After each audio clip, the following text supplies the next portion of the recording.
There's a boundary in ancient records that no one talks about. Before this line, rulers reign for 30,000 years at a time. After it, they live and die like ordinary men. Before this line, kingship descends from heaven. After it, humans govern themselves. The Sumerian King List, a clay prism sitting in the Ashmolean Museum at Oxford, marks this boundary with a single phrase carved in wedge-shaped script. Then, the flood swept over. What follows that sentence is recognizably human history. Kings with believable lifespans, cities we've excavated, names that appear in other ancient texts.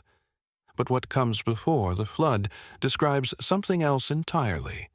If you enjoy exploring the mysteries hidden in ancient documents, hit that like button and subscribe.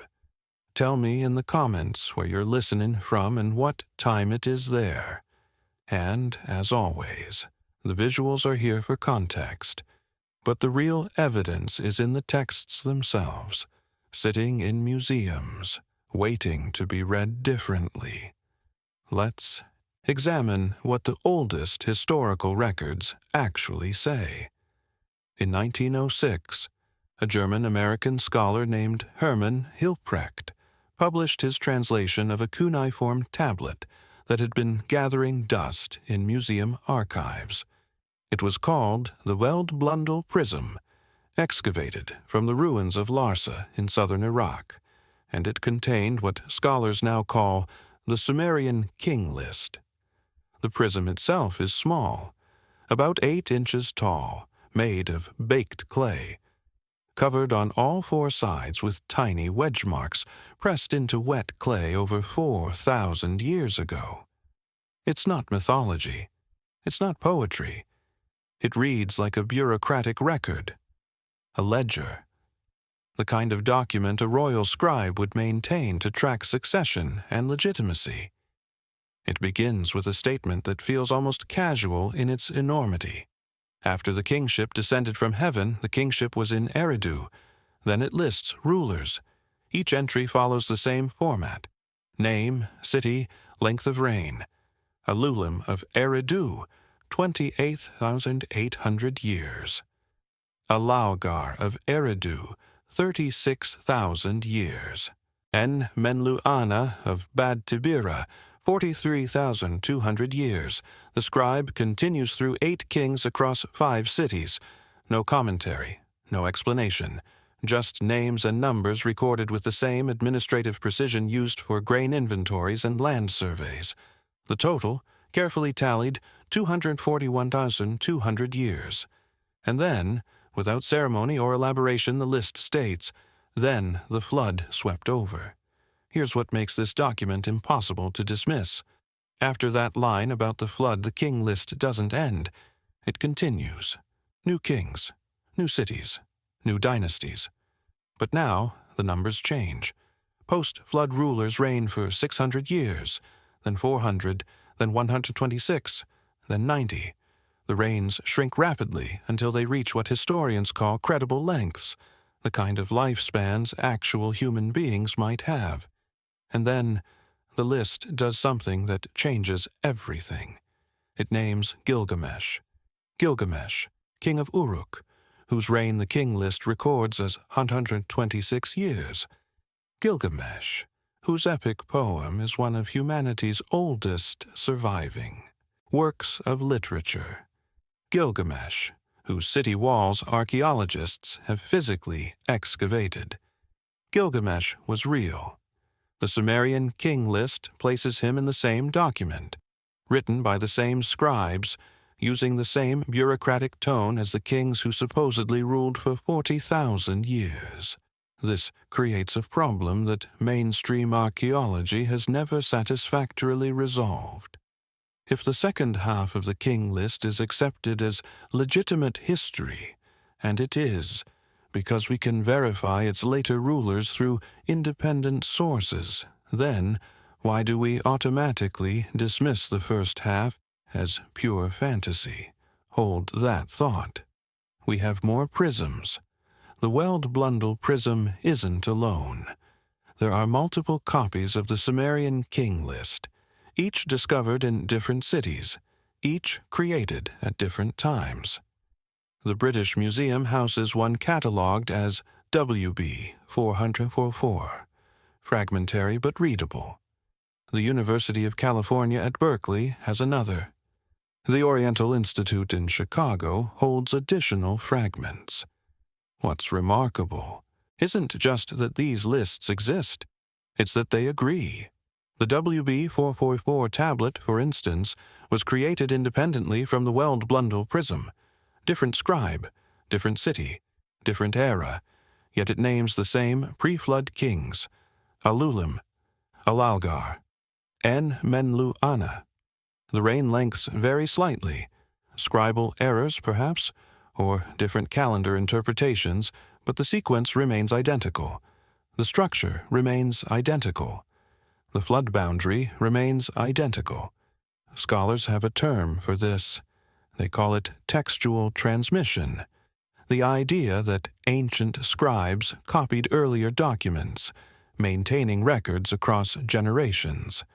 But here's the oddity. These aren't religious texts. They're not temple hymns or mythological poems where variation and embellishment would be expected.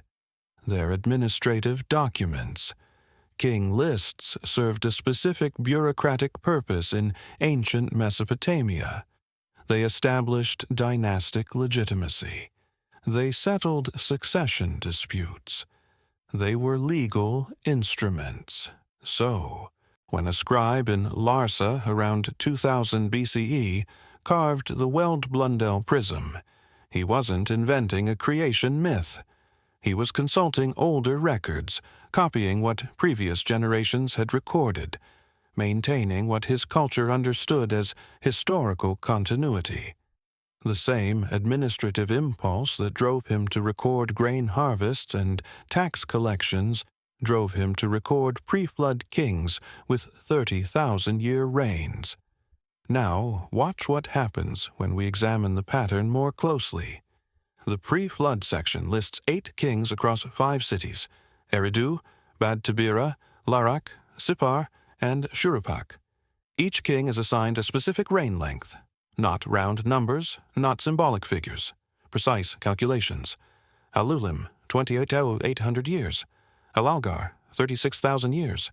Enmenlu Ana, 43,200 years.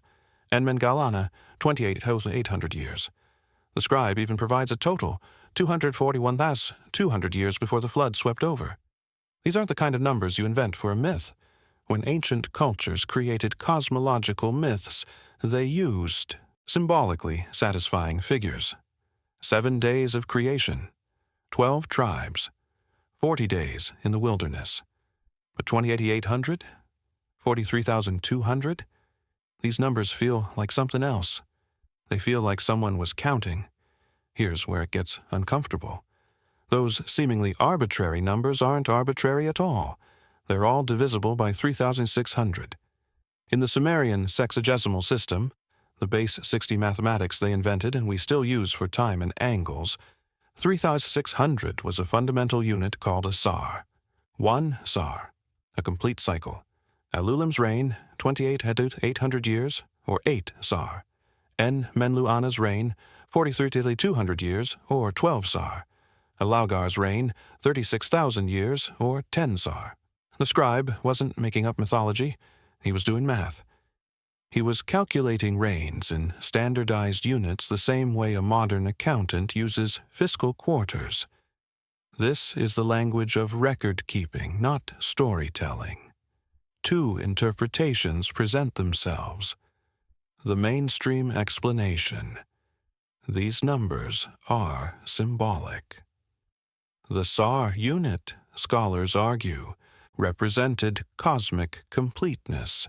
Pre-flood kings were assigned reigns measured in sar to convey their divine or mythological status, its metaphorical grandiosity, not literal chronology. But there's another interpretation. What if the numbers are real, but we're misunderstanding the calendar? What if a Sumerian year in the pre-flood period meant something different from our solar year? What if these scribes were recording actual lengths of governance using a measurement system that doesn't translate directly into our modern understanding of time? The question isn't whether you believe 30,000-year reigns are possible.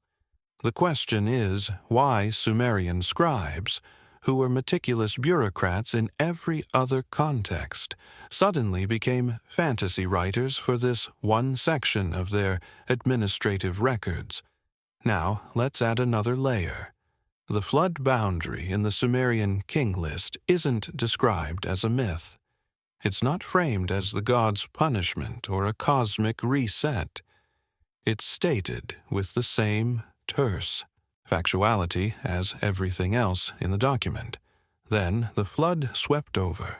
8 words in Sumerian. 8 words that divide everything that came before from everything that came after. And immediately following those 8 words, the list resumes. Kingship was in Kish. The first post-flood king is named Gaur, who reigned 200 years. Still superhuman by our standards, but a dramatic reduction from the pre-flood figures. The next king, 960 years, then 840, then 720. The pattern is unmistakable. Lifespans are declining exponentially.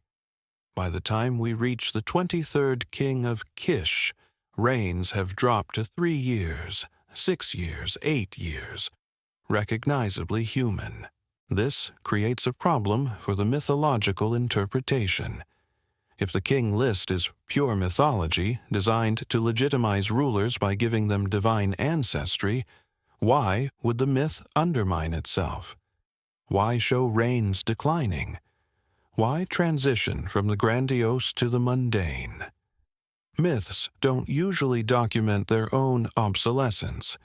But if the king list is attempting to record something real, some actual transition in governance, then the declining lifespan pattern makes sense. It suggests a gradual shift, a phasing out of whatever system existed before the flood and a phasing in of what we recognize as human civilization.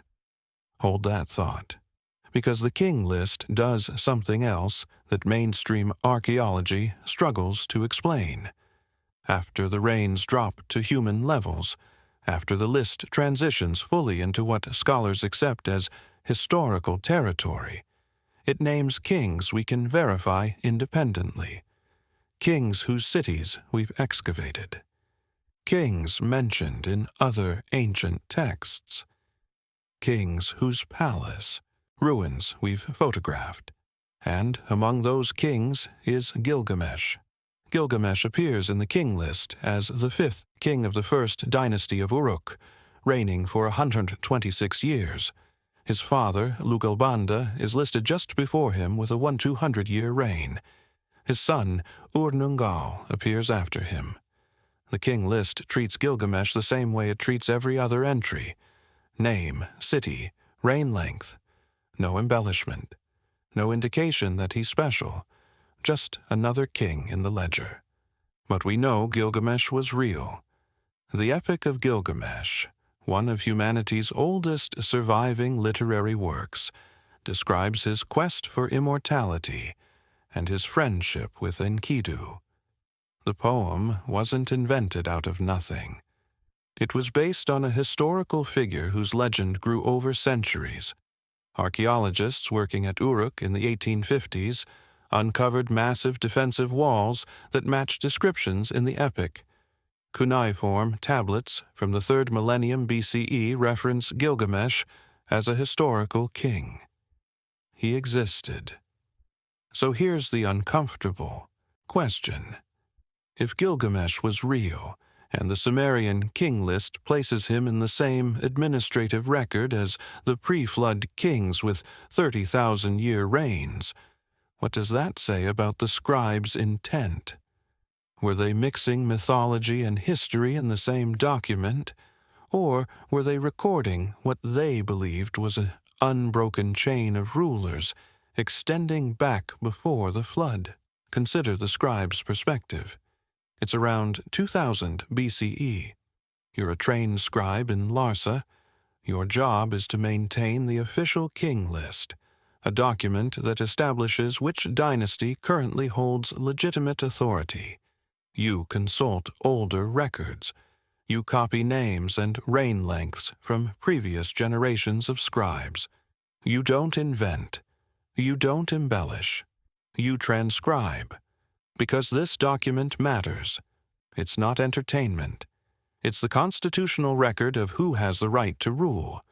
When you copy the pre-flood section, you're not thinking, "This is obviously mythology, but I'll include it anyway." You're thinking, "This is what the earlier records say. This is what the archives preserve. This is the official history." You carve 2800 years next to Alulim's name, because that's what the source documents state. You record the flood boundary, because that's where the break occurs in every older king list you've seen. You're not perpetuating a myth. You're doing your job. This is what makes the Sumerian King List so difficult to dismiss. It's not a religious text open to interpretation. It's not a poem full of metaphor. It's bureaucracy. And bureaucracies don't maintain elaborate fictions for 2000 years across multiple cities and dynasties without someone, at some point, questioning the absurdity. Unless it wasn't absurd to them. Unless the pre-flood section described something they understood as real, even if the mechanics of 30,000-year reigns were beyond their ability to explain.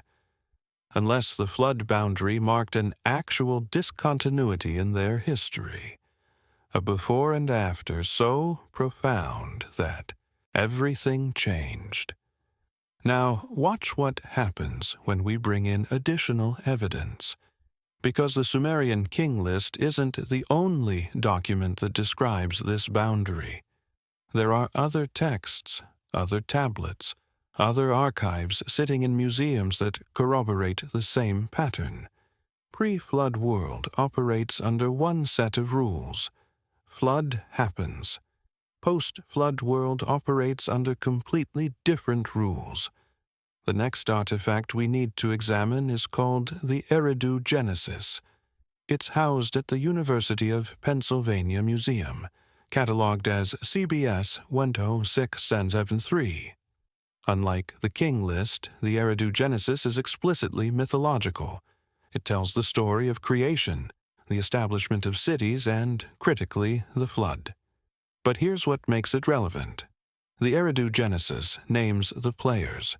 Before the flood, the text says, the gods An, Enlil, Enki, and Ninhursag created humanity and established kingship in 5 cities. The same 5 cities listed in the pre-flood section of the King List.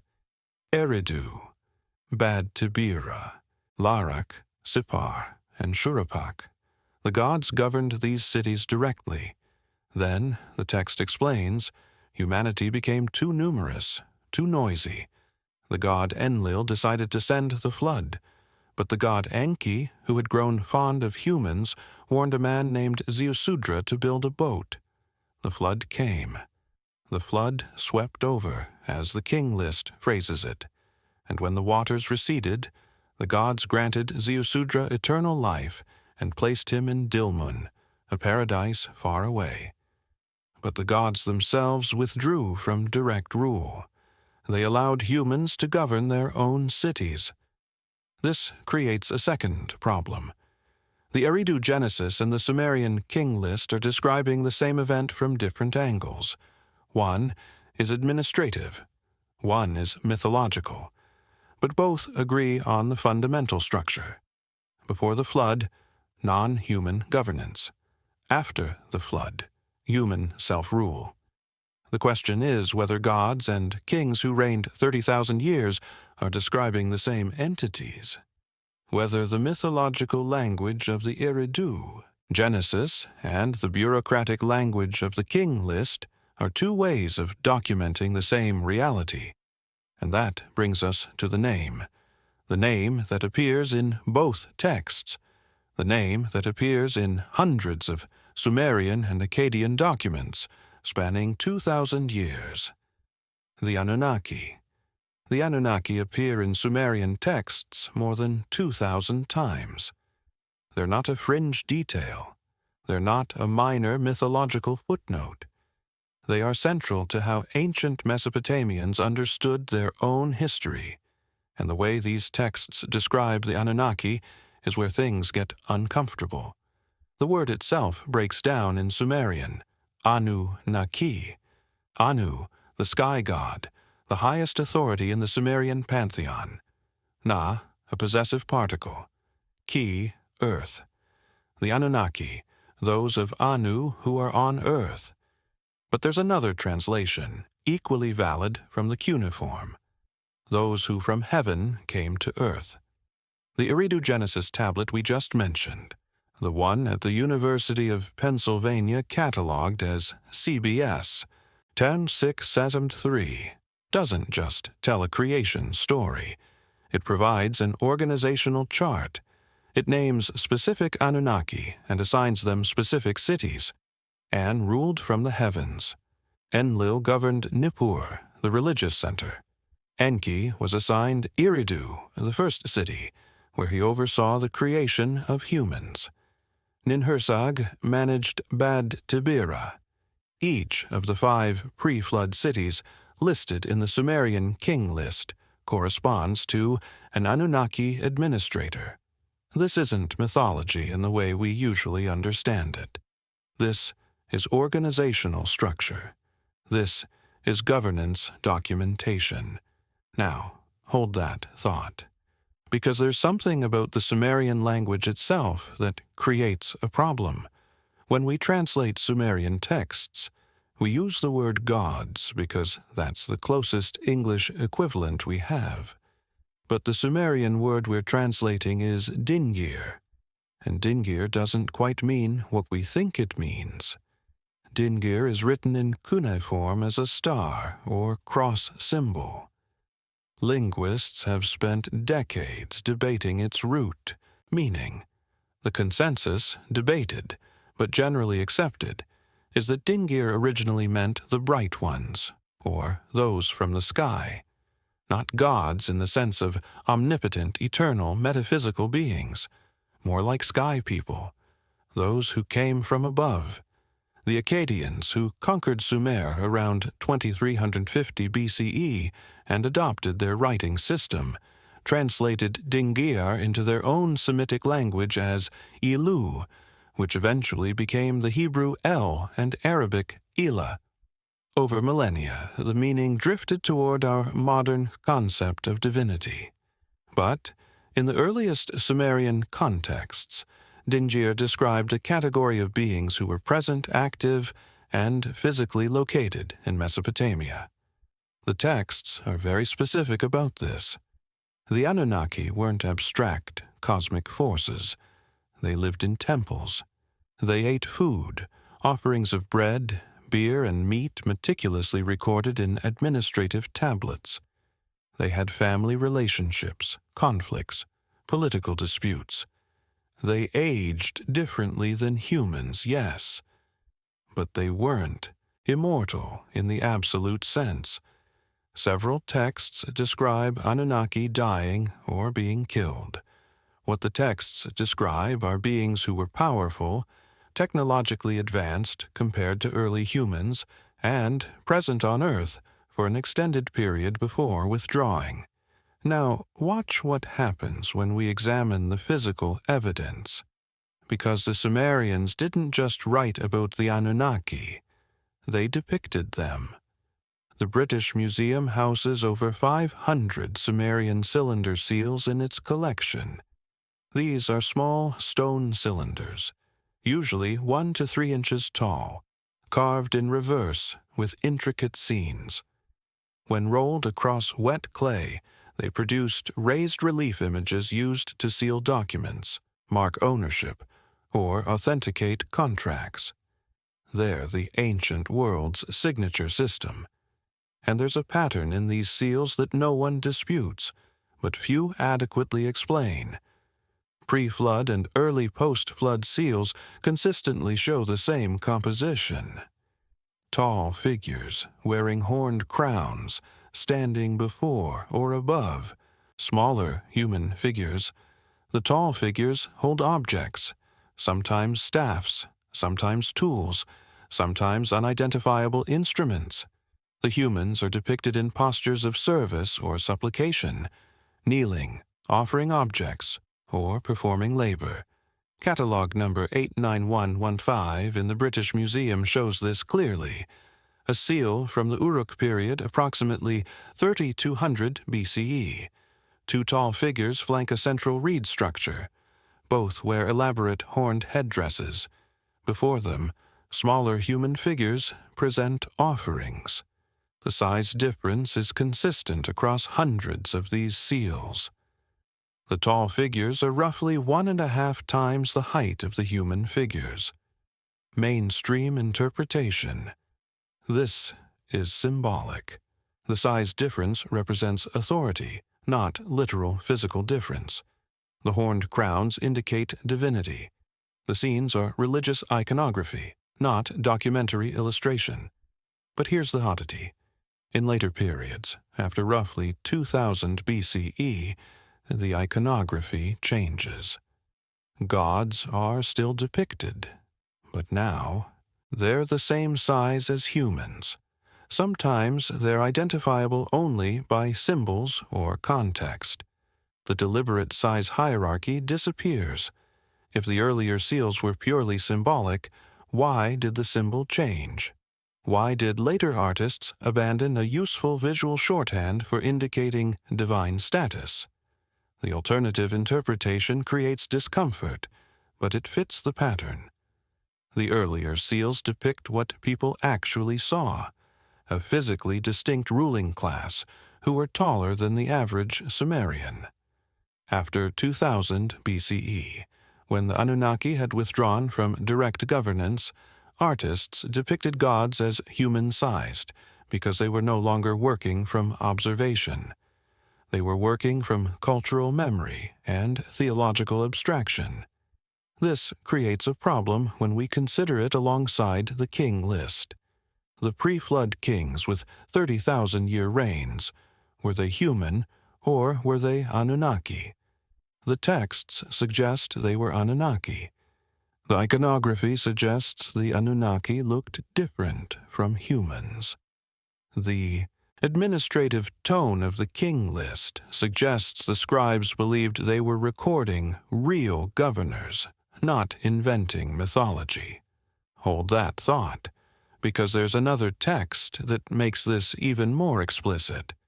The Atrahasis epic is preserved on multiple tablets, the most complete version housed in the British Museum under catalogue number K3399, with additional fragments scattered across collections worldwide. The text dates to around 1700 BCE, but it claims to record events from the pre-flood period.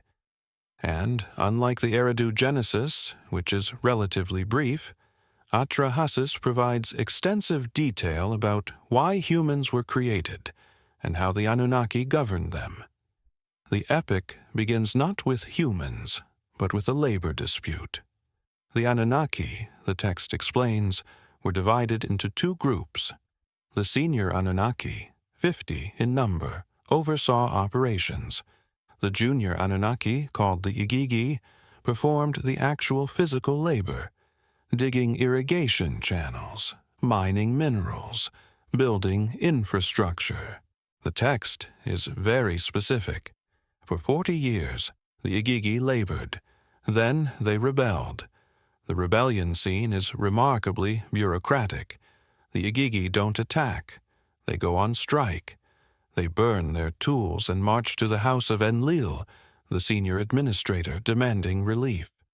The senior Anunnaki convene a council. They debate.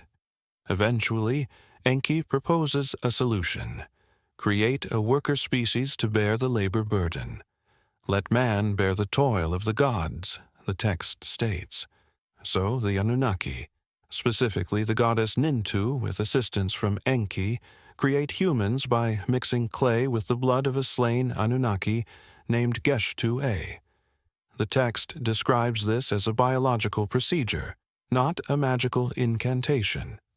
Specific materials are mixed. Specific rituals are performed. The result is a prototype human, which is then replicated 14 times, 7 male, 7 female, to establish breeding populations. Now, before we continue, let's acknowledge the two standard interpretations. The mainstream explanation. This is mythology explaining the human condition. Humans labor because we're created to serve the gods. It's a theological narrative about suffering and purpose, not a literal account of genetic engineering. But there's another interpretation that tracks with the administrative language. What if the Atrahasis epic is describing, in the only vocabulary available to ancient scribes, a biological intervention? What if mixing clay with blood is describing some form of genetic manipulation using local hominids, clay, earth, the indigenous population, and Anunnaki genetic material, blood, the divine essence? What if humans weren't created from nothing, but upgraded from existing populations? This interpretation fits uncomfortably well with the King List's declining lifespan pattern. If early, post-flood rulers were hybrid, part Anunnaki, part human, their lifespans would be longer than pure humans, but shorter than pure Anunnaki. Over generations, as the Anunnaki genetic contribution diluted through interbreeding with the larger human population, lifespans would decline exponentially, which is exactly what the King List shows. 200 years, 960 years, 840 years, 720 years, declining toward human normal. But the Atrahasis epic doesn't stop with human creation. It continues. Humans multiply. They become numerous. And then the text describes something that sounds less like mythology and more like population policy. The humans, the epic states, became too noisy. Their numbers grew too large. Enlil, unable to sleep because of the racket, decides to reduce the population. First, Enlil sends plague. The population recovers. Then he sends drought and famine. The population adapts. Finally, frustrated, Enlil decides on a permanent solution: flood the world and eliminate humanity entirely. But Enki, who had overseen human creation, warns a man named Atrahasis, the Sumerian equivalent of Noah. Build a boat, Enki tells him. Save yourself, your family, and breeding pairs of animals. The flood comes. The text describes it in terms that suggest real catastrophe. The dikes break. The waters rise. The Anunnaki themselves flee to the heavens, terrified by the destruction they've unleashed. And here's a detail that doesn't appear in most mythology. The text says the Anunnaki were frightened. They retreated. They huddled like dogs, according to the translation, cowering from the flood's magnitude. This doesn't sound like omnipotent gods. This sounds like administrators who miscalculated the severity of a weapon they deployed. The flood recedes. Atrahasis survives. And the Anunnaki, specifically Enlil, is furious that humans survived. But the other Anunnaki overrule him. They need human workers, so they reach a compromise. Humans can continue to exist, but new restrictions are imposed. The text lists them explicitly. Some women will be barren. Some children will die in infancy. Priestesses will be celibate. Population will be controlled. Now, watch what this implies. If the Atrahasis epic is mythology, it's remarkably cynical mythology. It portrays gods as callous population managers implementing eugenics policies. That's not how ancient peoples usually depicted their deities. They depicted gods as wise, just, and benevolent, even when inscrutable. But if the Atrahasis epic is recording actual pre-flood governance policy, if the Anunnaki were real administrators managing a created workforce, then the text makes perfect sense. It's bureaucratic documentation. Labor shortage leads to solution. Solution creates overpopulation problem. Drastic measure taken. Drastic measure proves too extreme. Compromise reached.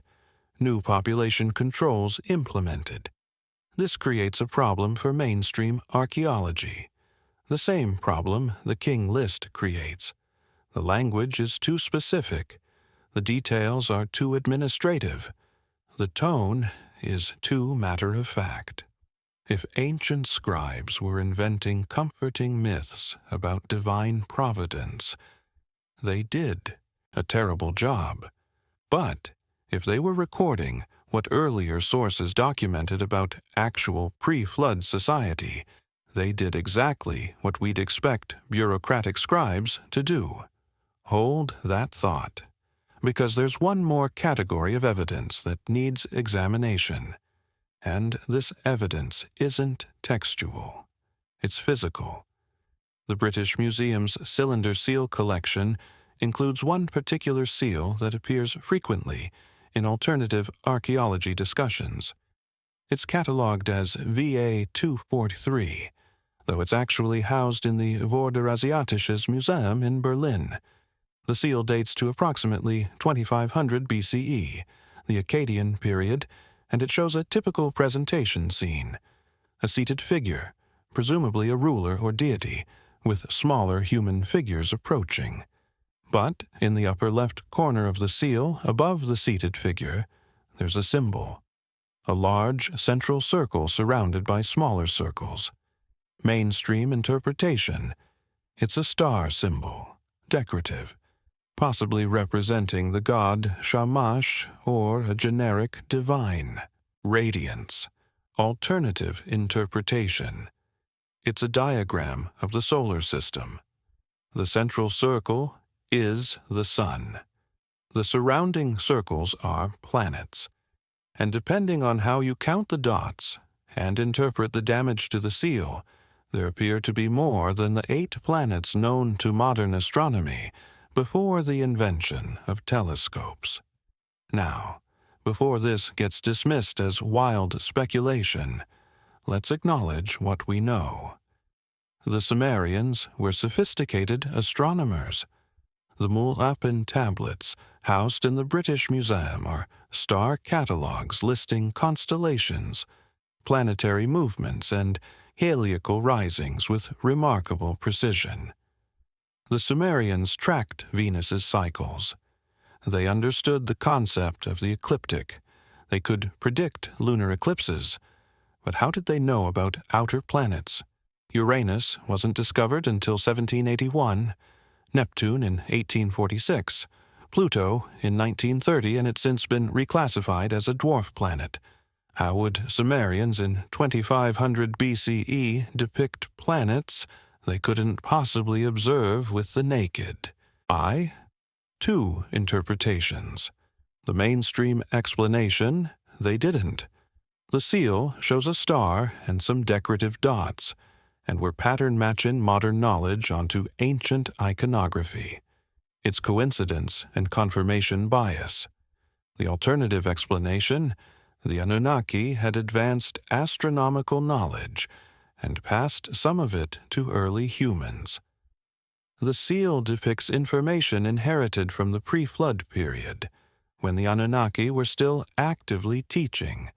This creates another uncomfortable question.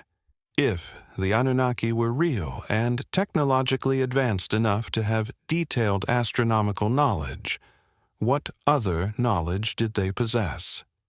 The Atrahasis epic mentions that the Anunnaki created humans to perform labor that the junior Anunnaki had been doing. What kind of labor requires genetic engineering to create workers? What kind of infrastructure projects need 40 years of continuous excavation? The texts don't answer this clearly, but they hint. Mining is mentioned. Irrigation on a massive scale. Construction of temples and ziggurats that required moving stones weighing several tons each. And this brings us back to the cylinder seals, not just VA-243, but the hundreds of presentation scenes showing Anunnaki with tools and objects in their hands. Some of these objects are identifiable: staffs, grain sheaves, cups, but others are ambiguous. Cylindrical objects, cone-shaped objects, rectangular boxes. The standard interpretation is that these are ritual items or symbols of authority. But what if they're tools? What if the cylinder seals are depicting the Anunnaki doing what the texts say they did? Overseeing labor, managing resources, operating equipment that ancient artists could only render as abstract shapes because they didn't fully understand their function. This is where the evidence becomes genuinely difficult to dismiss. The texts describe technologically sophisticated beings governing early human populations. The iconography shows physically distinct rulers holding unidentifiable objects. The administrative records track this governance system across thousands of years with bureaucratic precision, and all of it terminates at the same boundary: the flood. Then the flood swept over. After that line, everything changes. The Anunnaki withdraw from direct rule. Humans govern themselves. Technology regresses. The knowledge systems fragment. Cities rise and fall through warfare instead of maintaining stability for millennia. The perfect continuity of the pre-flood period gives way to the chaos of early human civilization, struggling to remember what came before. The Sumerian King List doesn't describe the beginning of civilization. It describes the moment civilization was handed over, from them to us, from the Anunnaki to humanity. And the question isn't whether you believe that happened. The question is what the evidence actually shows when you read it, without assuming the ancient scribes were either primitive or dishonest. When you take them at their word, when you accept that they were trying, within the limitations of their language and understanding, to preserve a record of something real. The Anunnaki aren't mythological abstractions in these texts. They're administrators. They have names. They have assigned territories. They have conflicts and councils and policies. They create humans for labor. They struggle with overpopulation. They deploy drastic solutions. They make mistakes.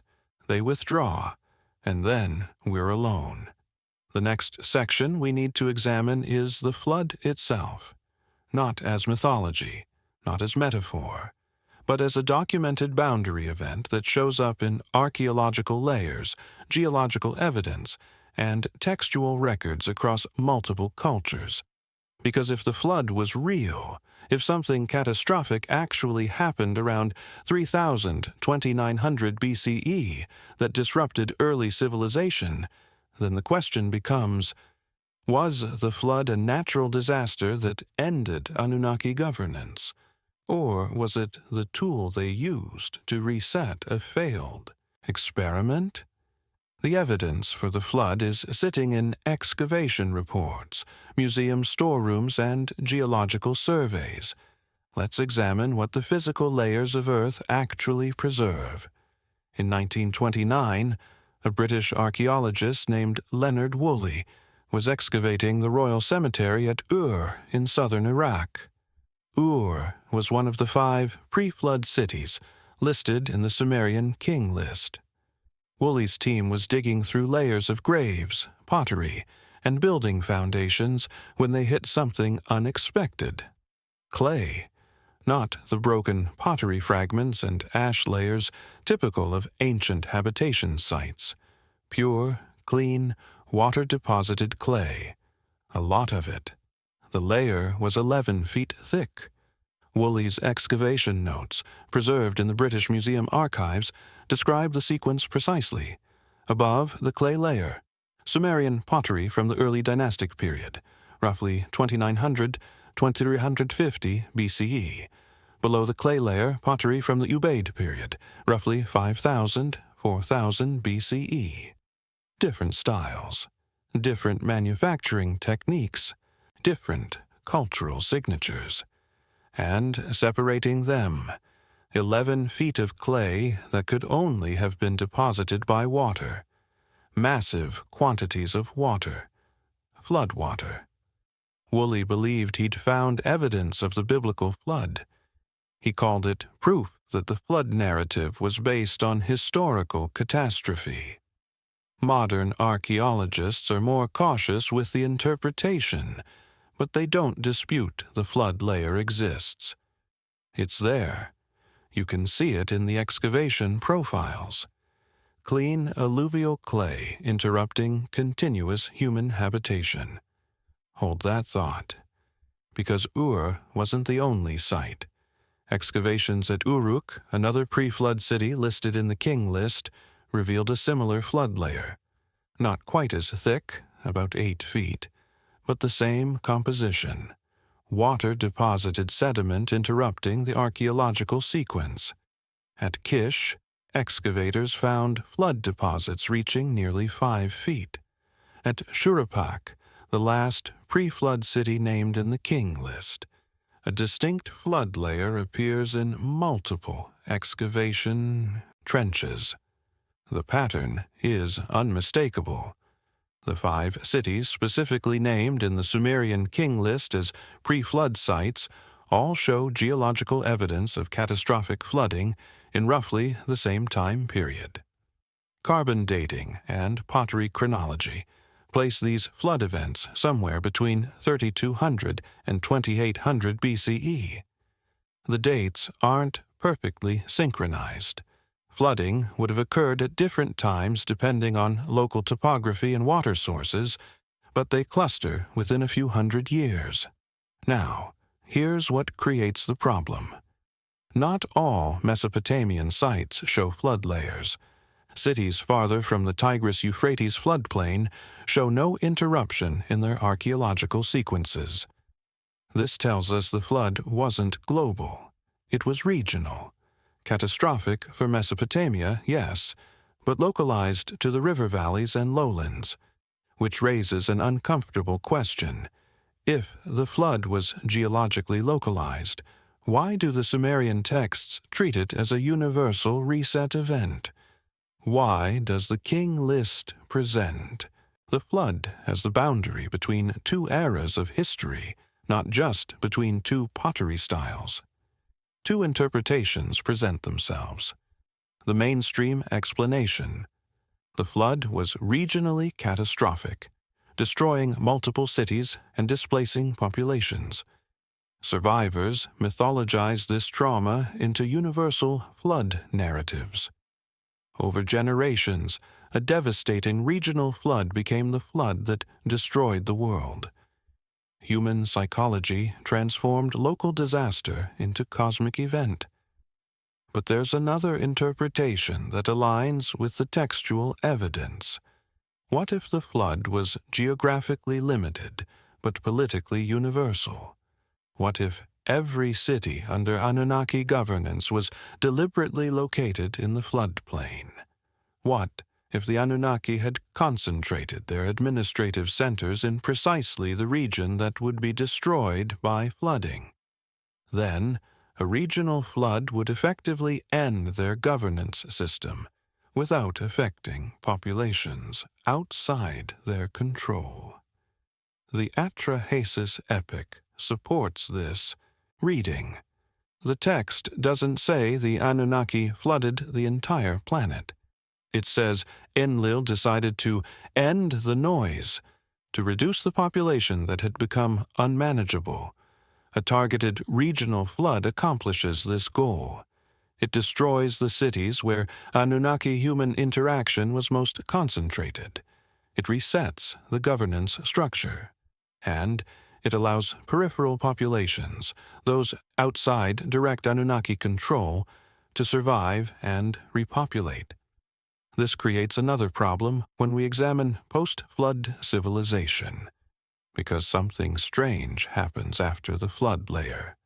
The archaeological record shows what scholars call the Sumerian problem, the sudden appearance of a fully developed civilization with no obvious precursor. The Ubaid period, below the flood layer, shows small agricultural villages with basic pottery and simple tools. Then the flood layer. Then, almost immediately above it, the Uruk period emerges with monumental architecture, cylinder seals, proto-cuneiform writing, bronze, metallurgy, sophisticated irrigation systems, and complex administrative bureaucracies. The progression isn't gradual, it's abrupt. Mainstream archaeology explains this as the urban revolution, a rapid cultural development triggered by agricultural surplus and population concentration. But that explanation struggles with the timeline. The transition from Ubaid villages to Uruk cities happens within a few hundred years. That's remarkably fast for inventing writing, metallurgy, monumental construction, and mathematical astronomy simultaneously without any apparent experimental phase. The alternative explanation fits the textual evidence better. The post-flood Sumerians weren't inventing civilization from scratch. They were implementing knowledge inherited from the pre-flood period. The Anunnaki had withdrawn from direct governance, but they'd left behind instructions, blueprints, teaching, the me that the texts describe, the divine knowledge, the cultural principles. The technological capabilities was transferred before or during the withdrawal. Now, watch what happens when we examine Sumerian temple economics in the early post-flood period, because this is where the administrative records become remarkably revealing. The Drehem archive, excavated in the early 20th century and now scattered across multiple museum collections, contains approximately 100,000 clay tablets from the Ur-III period, roughly 2100–2000 BCE. These tablets aren't religious texts. They're accounting records, daily logs of livestock, grain distributions, labor assignments, ration allocations, temple workshops, and resource management. The Drehem tablets document a massive economic operation centered on temples, thousands of workers, tens of thousands of sheep, goats, and cattle, barley measured in millions of liters, wool, leather, beer, bread, fish, textiles, all tracked with precise quantities, dates, and responsible officials. It's bureaucracy on an industrial scale. Here's what makes this relevant. The temple system in the Ur-III period operates as a centralized economic engine, managed entirely by human priests and administrators. They distribute rations. They assign labor. They manage herds. They operate workshops. It's a complete economic infrastructure controlled by humans. But when we read pre-flood texts like the Eridu Genesis or the Enki and Ninmah myth, the same functions are described as managed directly by the Anunnaki. Enki distributes grain. Enlil assigns territories. Ninhursag manages livestock. The pre-flood texts describe the Anunnaki doing exactly what the post-flood priests do, administering a centralized resource economy. The linguistic shift is subtle but significant. Pre-flood texts, Enki gave humans grain. Post-flood texts, the temple priest distributed grain. Same action, different agent, as if the role was transferred, as if humans inherited a position that the Anunnaki once filled. This creates a pattern. Pre-flood, Anunnaki manage resources directly. Post-flood, humans manage resources using Anunnaki-designed systems. The infrastructure remains. The methods remain. The organizational principles remain. But the governors change. Hold that thought, because there's a text that sits directly on this boundary and deserves examination. It's called the Instructions of Shuruppak, and it's one of the oldest surviving examples of wisdom literature in human history. The Instructions of Shuruppak exist in multiple copies, the most complete housed in the Louvre Museum in Paris, with additional fragments in the Istanbul Archaeological Museum and the University of Pennsylvania. The text dates to approximately 2600 BCE, but it claims to record advice given much earlier, before the flood. Specifically, it presents itself as wisdom passed from a father named Shuruppak to his son named Ziusudra. Those names matter. Shuruppak was the last pre-flood city listed in the Sumerian King List. Ziusudra, in Sumerian tradition, is the flood survivor, the man warned by Enki to build a boat. So the Instructions of Shuruppak frame themselves as a father preparing his son for the post-flood world, the last pre-flood generation advising the first post-flood generation. The content is remarkably practical. The text doesn't discuss theology or cosmology. It gives social advice. Do not vouch for someone. It will turn against you. Do not marry a prostitute. Her husbands are legion. Do not steal. You'll be caught. Do not murder. It brings divine punishment. Respect your mother. She gave you life. These aren't abstract, moral principles. They're survival instructions for navigating human society without institutional protection. They assume the reader will live in a world where personal reputation matters, where marriages require careful consideration, where theft has consequences, where family bonds are primary social structures. Here's the oddity. If Shuruppak knew the flood was coming, and according to the Atrahasis epic and Eridu Genesis, he did, because Enki warned Ziusudra in advance, then these instructions read differently. They read like preparation. A father who knows his son will live in a completely different world, giving him the tools to survive without the systems that had always existed. Think about what's missing from the Instructions of Shuruppak.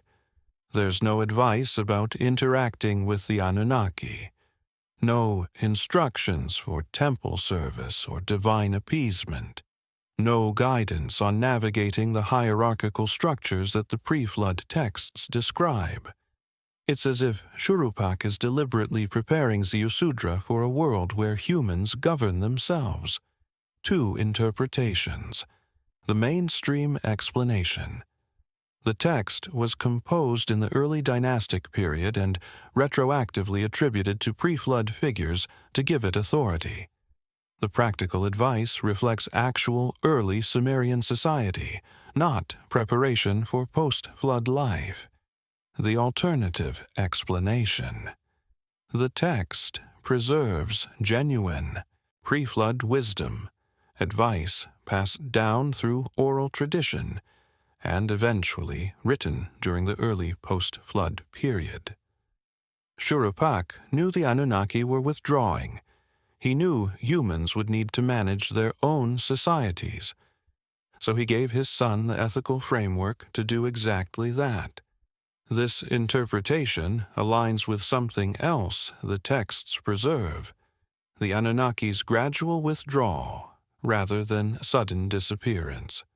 The Lugalbanda epic, which describes events shortly after the flood, still shows Anunnaki actively involved. Lugalbanda, father of Gilgamesh, encounters the Anunnaki deity Utu during a military campaign. Utu gives Lugalbanda advice and assistance. The Anunnaki are still accessible, still intervening, but now as occasional helpers rather than constant governors. By Gilgamesh's generation, roughly 2700 BCE, according to conventional chronology, the relationship has shifted further. The Epic of Gilgamesh shows the hero seeking immortality from Utnapishtim, the Akkadian version, of Ziusudra, the flood survivor. Gilgamesh fails. He's told explicitly that immortality was granted to Utnapishtim as a unique exception, and it won't be granted again. Humans must accept mortality. This isn't mythology. This is documentation of policy change. The pre-flood rules no longer apply. The hybrid bloodlines that produced kings with 126-year lifespans are diluting. By Gilgamesh's time, even the greatest heroes must accept human limitations. Now, watch what happens by 2000 BCE. The Curse of Akkad, a text describing the fall of the Akkadian Empire around 2150 BCE, represents one of the last major compositions showing Anunnaki directly punishing human rulers. The Akkadian king Naram Sin offends Enlil by destroying Enlil's temple in Nippur. In response, Enlil withdraws his protection and allows the Gutian tribes to invade and destroy the empire. But here's what's significant. The text frames this as Enlil's final act of direct intervention. After the Gutian invasion, after the collapse of Akkad, the Anunnaki become increasingly distant in Mesopotamian literature. They're still worshipped. They're still invoked in prayers and hymns. But they no longer appear as active agents making political decisions or intervening in human affairs. By the time we reach the Babylonian period around 1800 BCE, the Code of Hammurabi still claims divine authority. Hammurabi says the gods Anu and Enlil granted him kingship, but it's formulaic. It's tradition. The laws themselves are human legislation. There's no sense that Anu or Enlil are actually governing. They're distant sources of legitimacy, not present administrators. This creates a timeline. Pre-flood, direct Anunnaki governance. Flood event, roughly 3000-2800 BCE. Early post-flood, 2800-2500 BCE. Anunnaki still intervene occasionally. Middle post-flood, 2500-2000 BCE. Anunnaki become increasingly distant. Late post-flood, 2000 BCE onward. Anunnaki fully withdrawn, referenced only in religious formulae. The archaeological evidence supports this timeline. The flood layers at Ur, Uruk, Kish, and Shuruppak cluster around 3000 to 2800 BCE. The sudden emergence of Sumerian civilization, writing, monumental architecture, complex administration, begins immediately after these flood layers. The exponential decline in royal lifespans in the King List follows the same chronological sequence. And there's one more category of evidence that deserves attention. Physical artifacts that don't fit comfortably into mainstream timelines. Objects that suggest technological capabilities beyond what we attribute to early Bronze Age societies. The first category, precision stonework. The Louvre Museum in Paris houses a statue of Gudea, ruler of Lagash around 2144 to 124 BCE. The statue is carved from diorite, a volcanic stone with a hardness of 7 on the Mohs scale. For context, bronze tools, the standard technology of the period, have a hardness of 3.5 to 4. Copper tools are even softer. Yet the Gudea statue shows extraordinary precision, smooth surfaces, sharp corners, intricate cuneiform inscriptions carved in relief, details that would be difficult to achieve even with modern steel tools. Mainstream explanation. The Sumerians used copper or bronze tools combined with abrasive sand to slowly grind the stone into shape. This is technically possible, but extraordinarily time-consuming. Each statue would require months or years of continuous labor. But here's the oddity. Earlier statues from the pre-Akkadian period show even more precision. The craftsmanship quality decreases over time, not increases. If the Sumerians were developing stone-working techniques, we'd expect to see improvement across generations. Instead, we see decline, as if the earliest craftsmen had access to methods or tools that later generations lost. The alternative explanation. The pre-flood period possessed more advanced stone-working capabilities, either through tools we haven't recovered or through techniques that weren't transmitted clearly enough to maintain quality.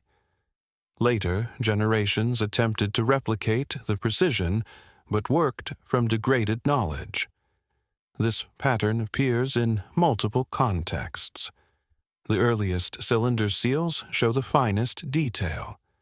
The earliest bronze casting shows the most sophisticated techniques. The earliest astronomical observations show the most accurate data. Then, quality gradually declines before slowly rebuilding over centuries. It's the pattern you'd expect if civilization was inherited rather than invented.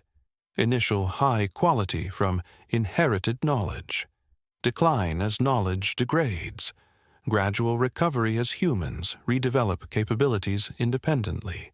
Now, let's examine one more artifact category that creates significant interpretive problems: the Ubaid period figurines.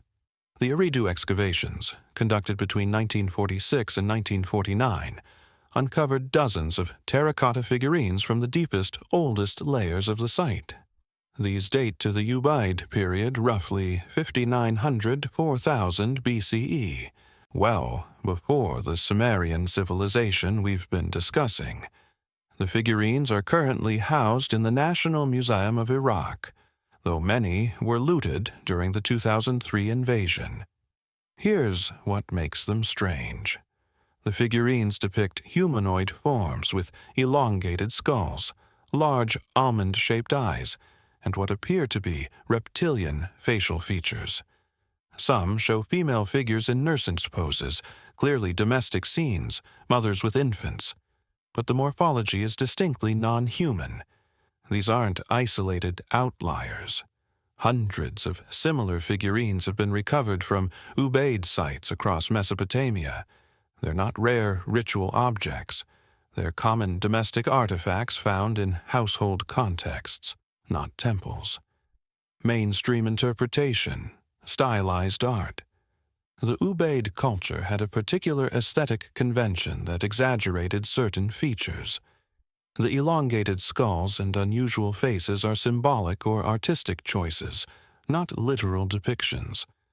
But here's the problem with that interpretation. The artistic style disappears completely in the subsequent Sumerian period. By 3500 BCE, Mesopotamian art depicts humans and gods with normal proportions and recognizably human features. If the Ubaid style was purely aesthetic, why did it vanish so thoroughly? The alternative interpretation creates discomfort, but it aligns with the textual evidence. What if the Ubaid figurines depict the pre-flood population as they actually appeared? What if the residents of Eridu before Sumerian civilization looked different from later humans? What if the Anunnaki, or the early hybrid populations they created, had distinctive physical features that later diluted through interbreeding? This would explain why the iconography changes so dramatically after the flood boundary. Post-flood art depicts humans as we recognize them, because post-flood populations were predominantly human. The Ubaid figurines preserve the memory of what came before. The flood didn't just interrupt history, it reset biology. And that brings us to the fundamental question this evidence raises. Was the flood a natural disaster that coincidentally ended Anunnaki governance? Or was it a deliberate reset, triggered or exploited by the Anunnaki to end a phase of human development that had become unsustainable? The Atrahasis epic suggests the latter. Enlil decides to flood the world to solve a population problem. But Enki subverts the plan by warning Ziusudra. The flood comes. The Anunnaki themselves are terrified by its magnitude. Then they negotiate new terms. Humans can survive, but under population controls. That's not mythology. That's documentation of policy debate and implementation. A catastrophic solution is proposed. It's executed. It proves more destructive than intended. A compromise is reached. New regulations are imposed. The geological evidence shows the flood was real. The textual evidence shows it was the boundary between two governance systems. The archaeological evidence shows civilization reset and rebuilt, with inherited knowledge rather than fresh invention. Then the flood swept over. 8 words that mark the most important transition in human history. The moment we stopped being managed and started managing ourselves. The question is whether we understood what we'd lost, or what we'd gained. There's something about the numbers in the Sumerian King List that mainstream archaeology hasn't adequately addressed. These aren't random mythological exaggerations. They're calculated, precise, and they follow a mathematical system that the Sumerians used for everything else: accounting, astronomy, land measurement, and time calculation. The Sumerian number system was sexagesimal, base 60. We still use it today without thinking about it. 60 seconds in a minute, 60 minutes in an hour, 360 degrees in a circle. This isn't arbitrary. It's inherited from Sumerian mathematics, a system so sophisticated and so useful that it survived 5,000 years while decimal systems came and went. The Sumerians chose base 60 because it's mathematically elegant. It's divisible by 1, 2, 3, 4, 5, 6, 10, 12, 15, 20, and 30. That makes calculations involving fractions remarkably simple. No messy decimals, no approximations, clean division. It's the kind of number base you'd choose if you were designing a mathematical system from scratch for maximum utility. Now, hold that thought. Because the pre-flood rain lengths in the King List aren't just large numbers. They're all multiples of 3,600. Alulim, 28,800 years. That's 8 times 3,600. Helaugar, 36,000 years. That's 10 times 3,600. And Menluhana, 43,200 years. That's 12 times 3,600. And Mengalana, 28,800 years. That's 8 times 3,600. Dumuzi, 36,000 years. That's 10 times 3,600. Every single pre-flood rain length is calculated in units of 3,600. In Sumerian, this unit was called a sar. 1 sar equals 3,600. It was their largest standard counting unit, used for enormous quantities, measuring fields in square units, counting vast inventories, calculating astronomical cycles. But here's what makes it strange. The sar wasn't just a mathematical convenience. The Sumerian word sar also meant universe, or totality. It carried cosmological significance. When a scribe wrote that Alulim reigned for 8 sar, he wasn't just saying 28,800 years. He was saying 8 complete cosmic cycles. 2 interpretations. The mainstream explanation: The King List uses SAR units symbolically. Pre-flood kings are assigned reign lengths in SAR to indicate their cosmic, mythological status. It's metaphor. The numbers aren't meant to be taken literally. They're meant to convey a very long time, using a unit associated with cosmic completeness. But there's another interpretation that's harder to dismiss. What if the numbers are literal, but we're misunderstanding the calendar system? What if a SAR represented an actual time measurement in the pre-flood period, but it wasn't equivalent to 3,600 solar years? The Sumerians had multiple calendar systems. They tracked lunar months, solar years, sidereal years, Venus cycles.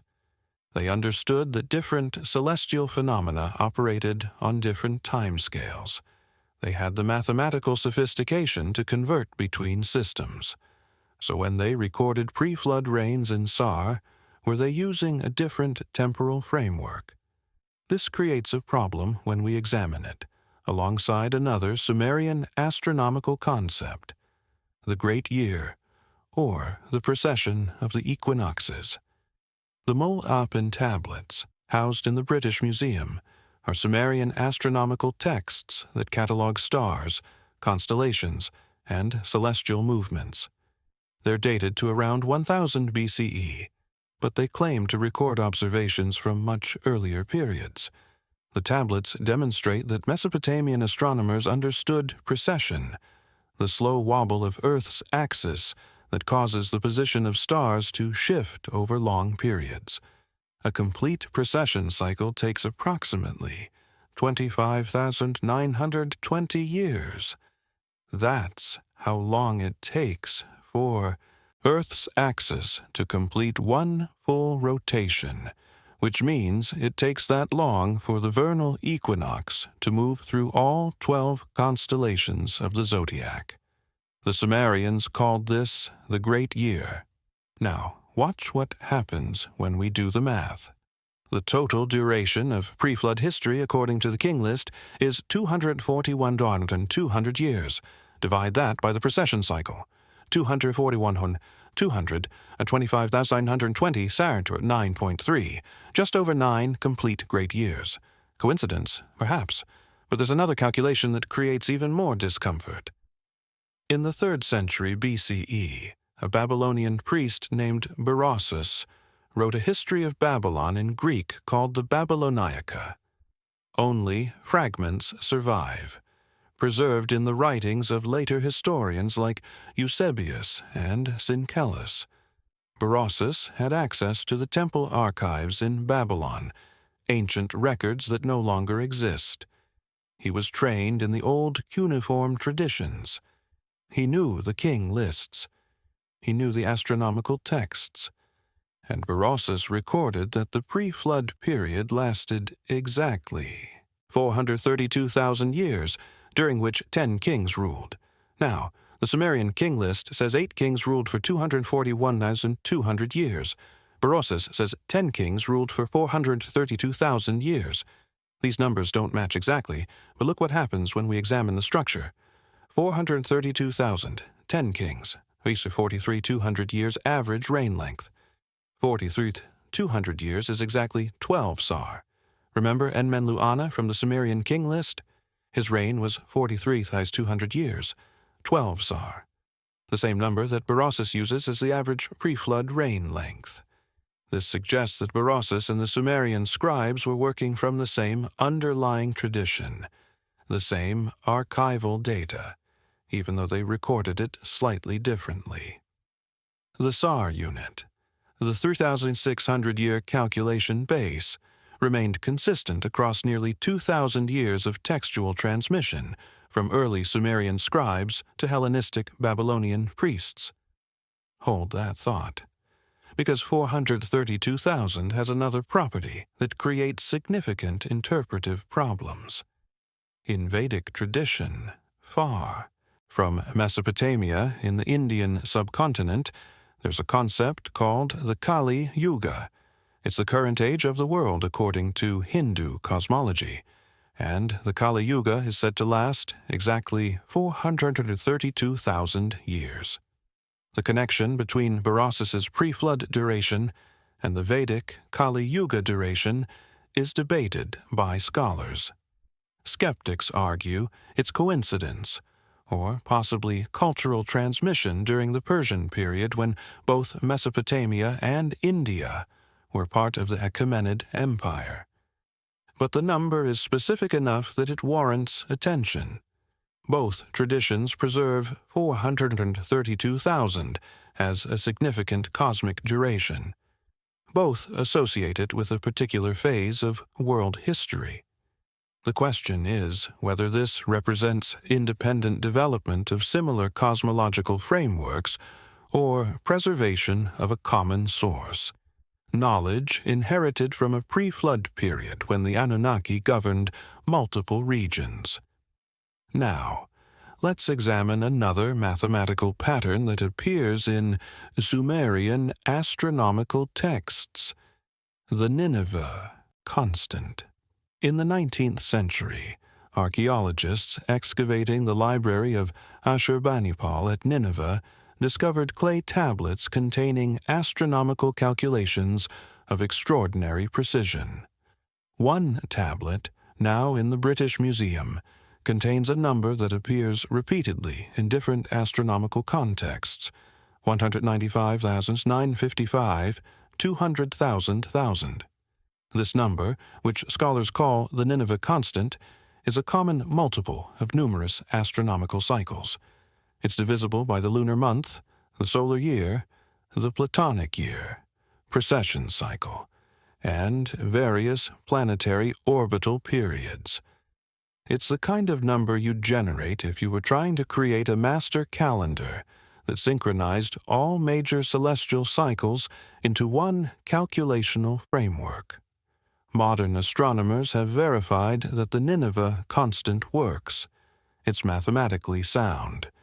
The Assyrian scribes who carved it into clay around 700 BCE were working with genuine astronomical knowledge of remarkable sophistication. But here's what creates the problem. To calculate the Nineveh constant requires long-term observational data. You need to track planetary positions, lunar cycles, and stellar precession across centuries to verify the relationships between different astronomical periods. The Assyrians in 700 BCE didn't have that data from their own observations. They inherited it. The astronomical knowledge preserved in cuneiform tablets demonstrates continuity with earlier Sumerian and Babylonian observations, stretching back to at least 2000 BCE, and likely earlier, which means someone, at some point in the pre-flood or early post-flood period, conducted systematic astronomical observations over timescales, long enough to detect precession and calculate common multiples of celestial cycles. Two interpretations. The mainstream explanation. Mesopotamian civilizations conducted careful observations for over 1,000 years, accumulating data across generations of astronomer priests who passed their findings forward. It's impressive, but it's within the range of human capability, given sufficient institutional stability. The alternative explanation.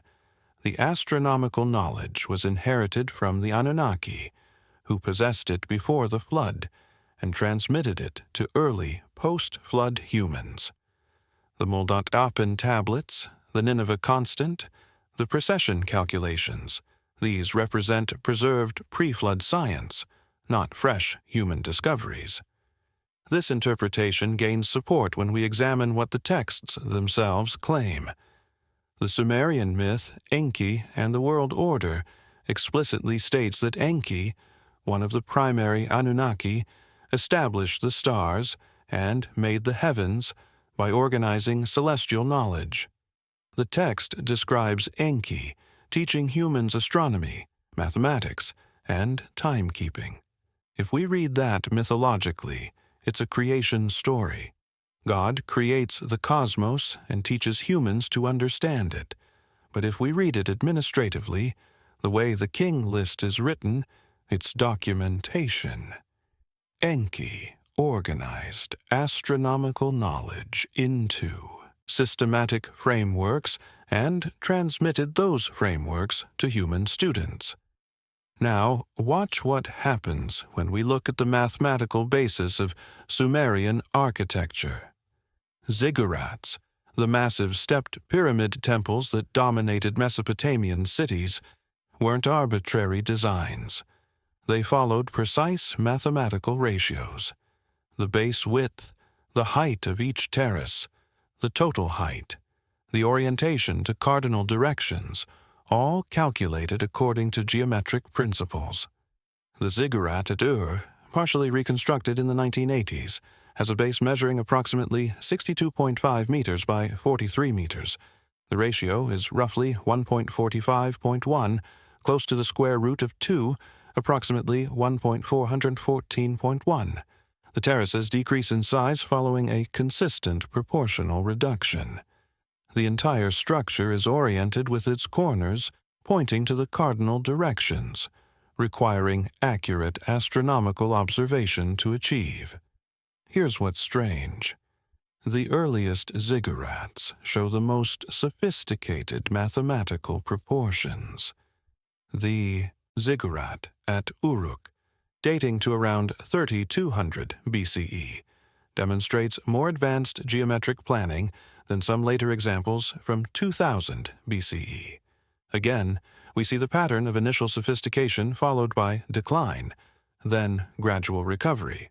If the Sumerians were inventing monumental architecture, we'd expect early experimentation, structural failures, and progressive improvement. Instead, we see confident execution from the beginning, as if working from established principles rather than experimental trial and error. The Gudea cylinders, two large clay cylinders inscribed with Sumerian text and housed in the Louvre, describe the construction of a temple in Lagash around 2125 BCE. The text provides remarkable detail. Gudea receives architectural instructions in a dream from the god Ningirsu. The instructions include specific measurements, material requirements, and symbolic orientations. Gudea follows the instructions precisely. Mainstream interpretation. The dream narrative is a literary device. Gudea consulted with architects and priests, then attributed the design to divine inspiration for legitimacy. But there's another reading. What if receiving instructions in a dream from a god is how an ancient scribe described accessing archived knowledge? What if temple construction followed standardized plans inherited from the pre-flood period, and these plans were attributed to the Anunnaki, who originally designed them? This would explain the architectural consistency across centuries. Temples weren't being reinvented each time.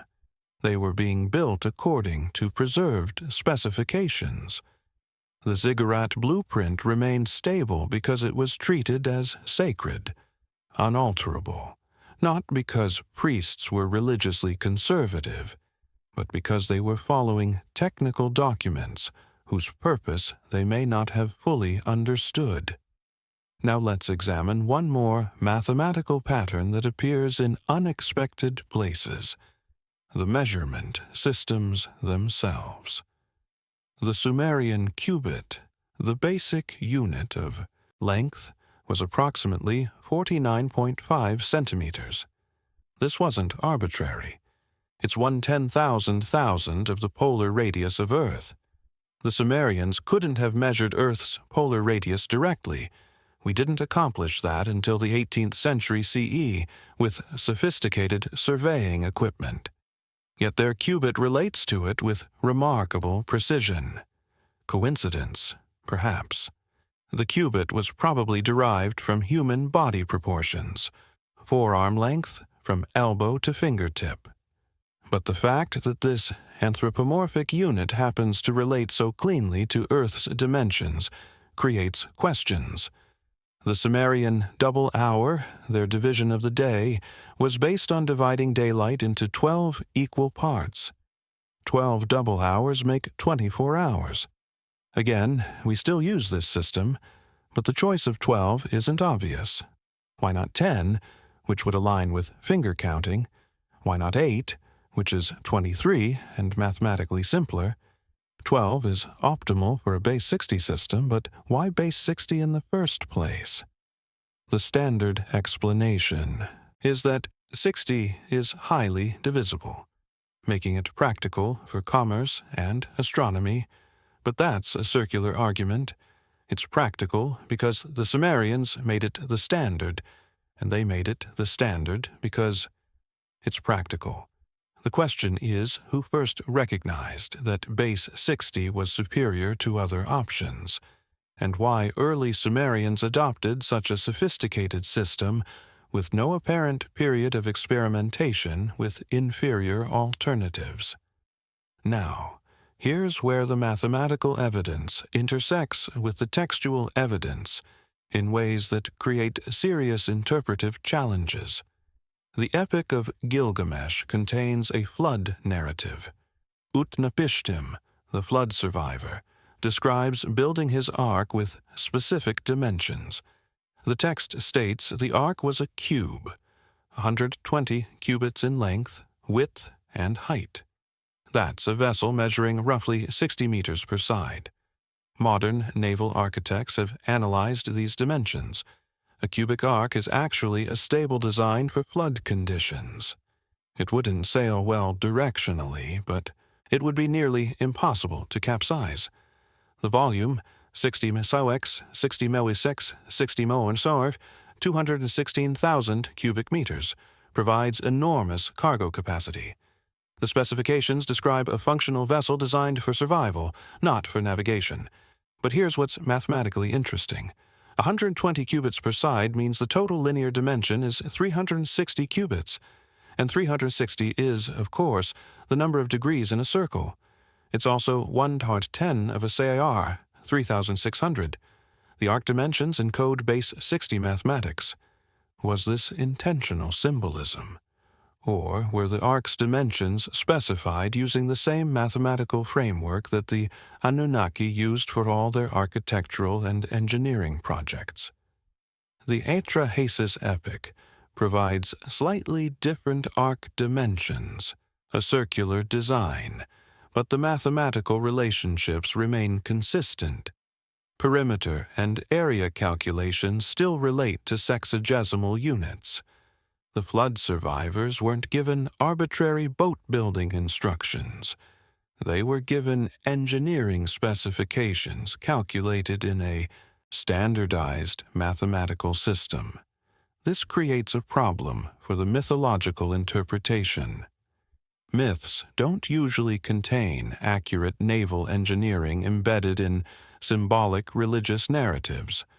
But if the flood accounts preserve genuine pre-flood knowledge, actual instructions given to actual survivors, then the mathematical precision makes sense. Now, let's address the elephant in the room, the 30,000-year reign lengths.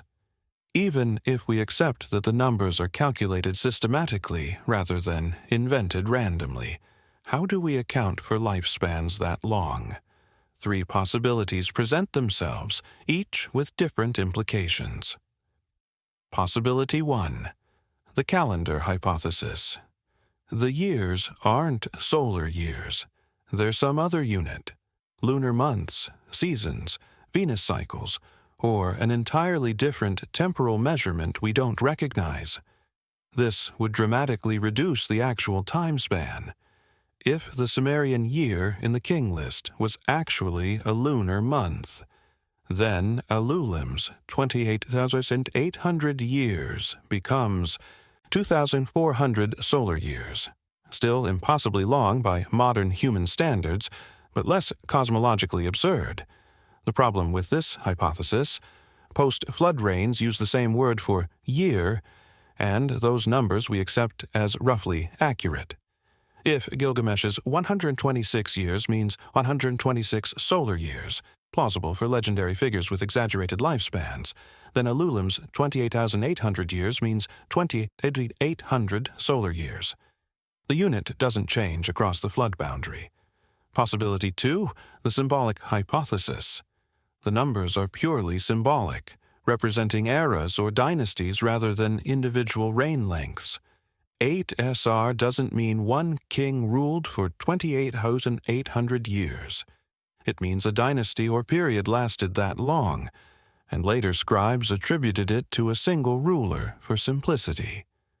The problem with this hypothesis: the king list is obsessively specific about succession. It names individual kings. It tracks dynasties moving between cities. It provides totals. It reads like administrative documentation that cares deeply about individual reigns, not like poetic compression of historical eras. Possibility 3, the biological hypothesis. The Anunnaki, if they were real, weren't human. They had different biology, different aging processes, different lifespans. The 30,000-year reigns are literal because Anunnaki governors literally lived that long. The post-flood exponential decline reflects hybridization and genetic dilution. Eventually, by the time we reach Gilgamesh's 126-year reign, the bloodline has diluted enough that lifespans approach normal human ranges. The problem with this hypothesis: it requires accepting that non-human intelligent beings governed ancient Mesopotamia, which contradicts the entire framework of mainstream archaeology and anthropology. But here's what's undeniable. The mathematics isn't random. The SAR unit is real. The Sumerians used it for accounting and astronomy. The sexagesimal system is sophisticated and deliberate. The pre-flood reign lengths calculate precisely in base 60. The flood boundary is geologically real, and the post-flood civilization demonstrates advanced mathematical and astronomical knowledge that appears suddenly with no obvious developmental arc. The pattern is systematic, not mythological, not invented, calculated. Someone designed this system. Someone used base 60 mathematics for timekeeping, geometry, astronomy, and apparently chronology. Someone maintained records across thousands of years using consistent numerical frameworks. And someone transmitted that knowledge across the flood boundary so that post-flood humans could continue using it, even if they no longer fully understood its origin. The question isn't whether the mathematics is real. The mathematics is demonstrably real. We still use Sumerian base 60 for measuring time and angles. The question is who developed it first, and whether the king list's pre-flood reigns, calculated in the same mathematical system used for every other aspect of Sumerian science, might preserve information we've been too quick to dismiss as impossible. There's a problem with Sumerian that linguists have never fully resolved. The language has no relatives. None. It's what scholars call a language isolate, a language with no known genetic relationship to any other language family on Earth. This is extraordinary. Nearly every language we know belongs to a family. English is Germanic, part of the Indo-European family that includes Sanskrit, Persian, Greek, Latin, and dozens of others. Arabic and Hebrew are Semitic. Chinese belongs to Sino-Tibetan.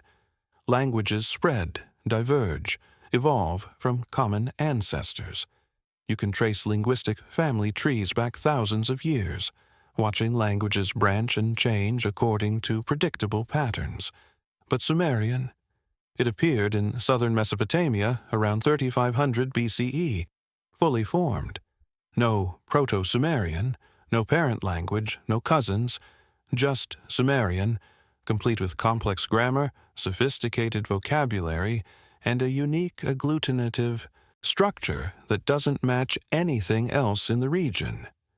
The Akkadians, who lived alongside the Sumerians and eventually became politically dominant around 2350 BCE, spoke a completely different language. Akkadian is Semitic, related to Hebrew, Arabic, Aramaic. It's part of a large language family we understand well. When Akkadian speakers adopted Sumerian cuneiform writing, they had to modify it significantly because the two languages operate on fundamentally different principles. Sumerian is agglutinative. It builds complex meanings by stacking prefixes and suffixes onto root words.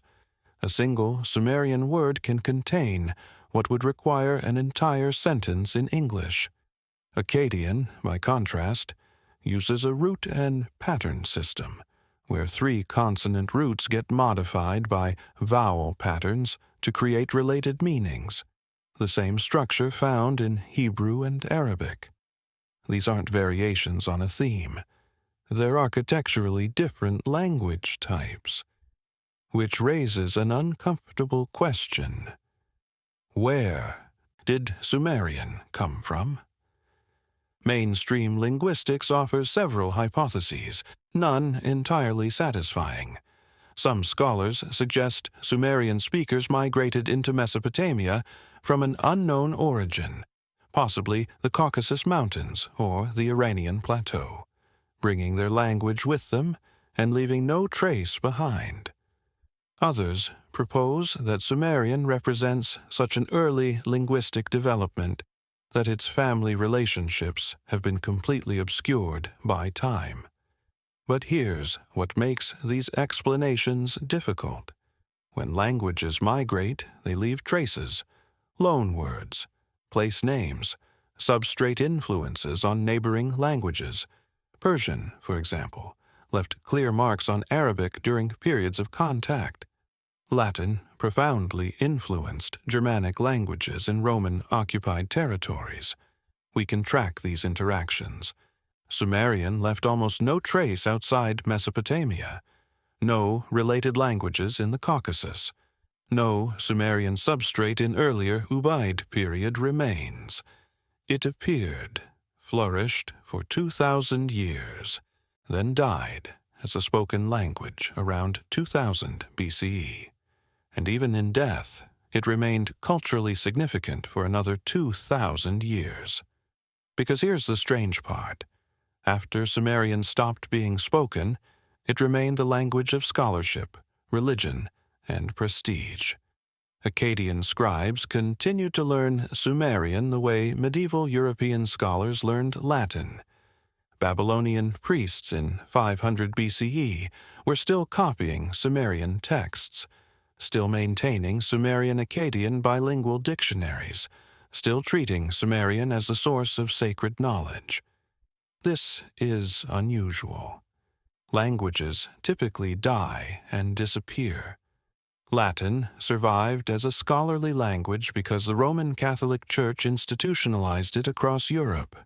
Sanskrit survived in India through religious texts and Brahmin scholarly traditions. But both Latin and Sanskrit belong to large language families with living descendants. Sumerian had no living relatives, yet it was preserved with extraordinary care for 2 millennia after it ceased, being anyone's native language. Why? 2 interpretations. The mainstream explanation: Sumerian became culturally associated with the early achievements of Mesopotamian civilization. It was the language of the first cities, the first writing, the first law codes. Later, cultures preserved it out of respect for tradition, and because early Sumerian texts contained valuable administrative, astronomical, and mathematical knowledge. The alternative interpretation: Sumerian was preserved because it was understood as the language of the Anunnaki. Not a human language at all, but the administrative language of the pre-flood governors, passed to early humans and maintained as sacred precisely because of its origin. This interpretation gains support from what the texts themselves say.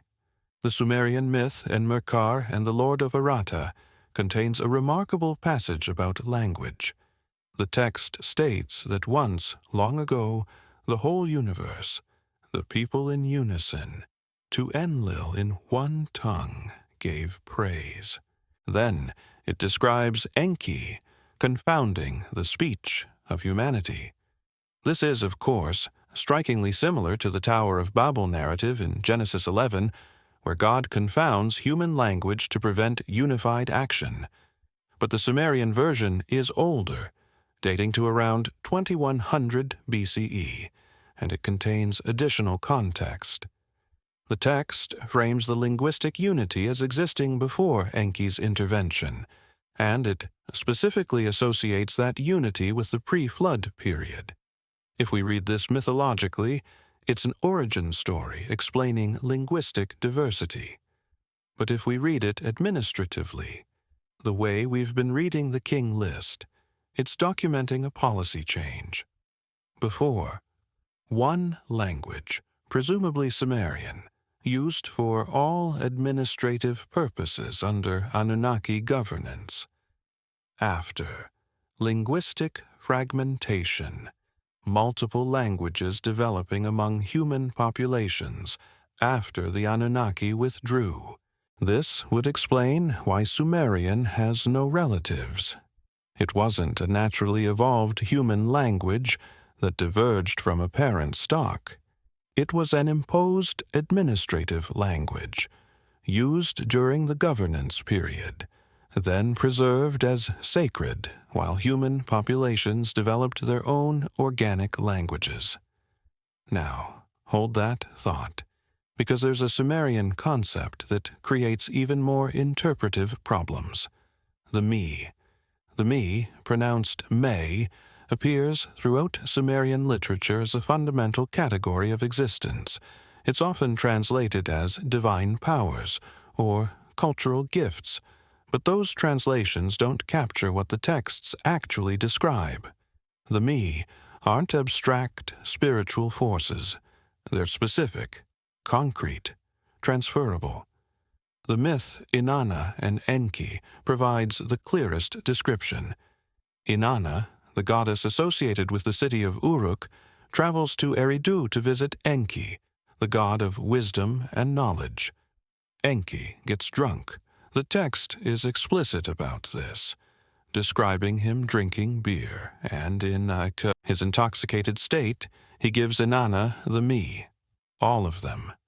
Over 60 different me are listed in the text: lordship, godship, the crown, the throne, kingship, priesthood, truth, descent into the underworld, ascent from the underworld, the art of lovemaking, the art of prostitution, music, eldership, heroism, power, enmity, straightforwardness, the destruction of cities, lamentation, rejoicing, falsehood, the rebel land, kindness, justice, the craft of the carpenter, the craft of the coppersmith, the craft of the scribe, the craft of the leather worker, the craft of the builder, the craft of the basket weaver.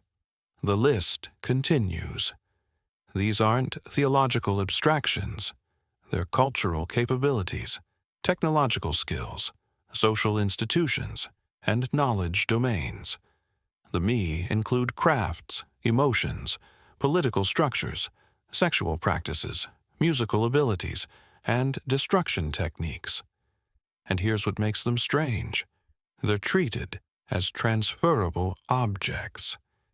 Inanna literally takes them from Enki and carries them to Uruk.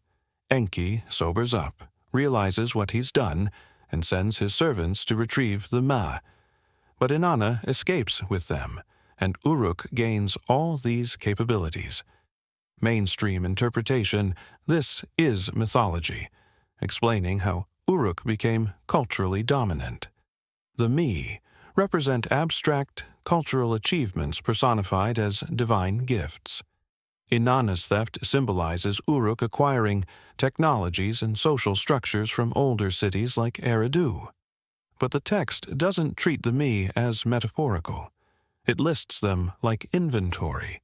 It describes their physical transfer. It portrays Enki's panic at losing them, not as wounded pride, but as genuine loss of critical resources. The language is, once again, administrative. Inventory control, asset transfer, loss prevention. What if the Mi weren't abstract concepts, but actual knowledge systems? Instruction sets, educational curricula, technical manuals. The text says Enki was their guardian.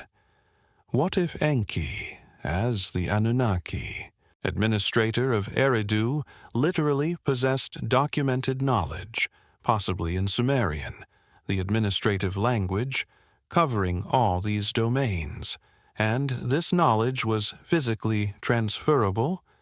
This interpretation fits with another odd detail about Sumerian. The language contains an enormous number of technical terms for which we have no context. Cuneiform dictionaries compiled by modern scholars list thousands of Sumerian words whose meanings we can only guess from context. Words for specific tools whose function we don't understand. Words for administrative positions whose responsibilities aren't clear. Words for materials we can't identify. This is unusual. We've translated Egyptian hieroglyphics, which describe a well-documented civilization with abundant archaeological evidence. We struggle more with Sumerian, even though we have extensive Sumerian-Akkadian bilingual dictionaries created by ancient scribes specifically to preserve Sumerian vocabulary. The problem isn't translation. It's that many Sumerian terms describe things that either no longer existed by the time the dictionaries were compiled, or whose function the Akkadian scribes themselves no longer fully understood. It's the vocabulary pattern you'd expect if Sumerian was originally a technical language, developed for administrative, engineering, and scientific purposes, and then was preserved after those original contexts had vanished. Later, scribes maintained the words because they were sacred, even when practical knowledge of what the words referred to had been lost. Now, watch what happens when we examine Sumerian writing itself. Cuneiform, the wedge-shaped script pressed into clay tablets, is one of humanity's oldest writing systems, appearing around 3400 BCE. But here's what's strange about its development. The earliest cuneiform is pictographic. Little drawings representing objects, an ox, a grain sheaf, a jar. Then, over several hundred years, these pictures become increasingly abstract until they're pure symbolic wedges with no visual relationship to what they represent. This is the expected progression. Writing systems typically evolve from pictures to symbols, but the transition happens remarkably fast. By 2900 BCE, cuneiform is fully abstract, capable of representing complex grammatical structures, phonetic sounds, and abstract concepts. Most writing systems take much longer to reach this level of sophistication.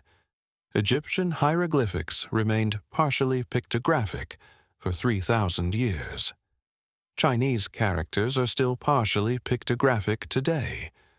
Cuneiform streamlined into pure efficiency within 500 years. Almost as if it wasn't organically developing through trial and error, but being deliberately refined according to specific design principles. The kind of refinement you'd see if someone who already understood the end goal was guiding the process. And then there's what cuneiform was used for. The earliest tablets aren't literature or religious texts. They're accounting records, grain quantities, livestock counts, labor allocations. The first things humans wrote down, according to the archaeological record, were administrative data, not prayers, not stories, not laws, inventory.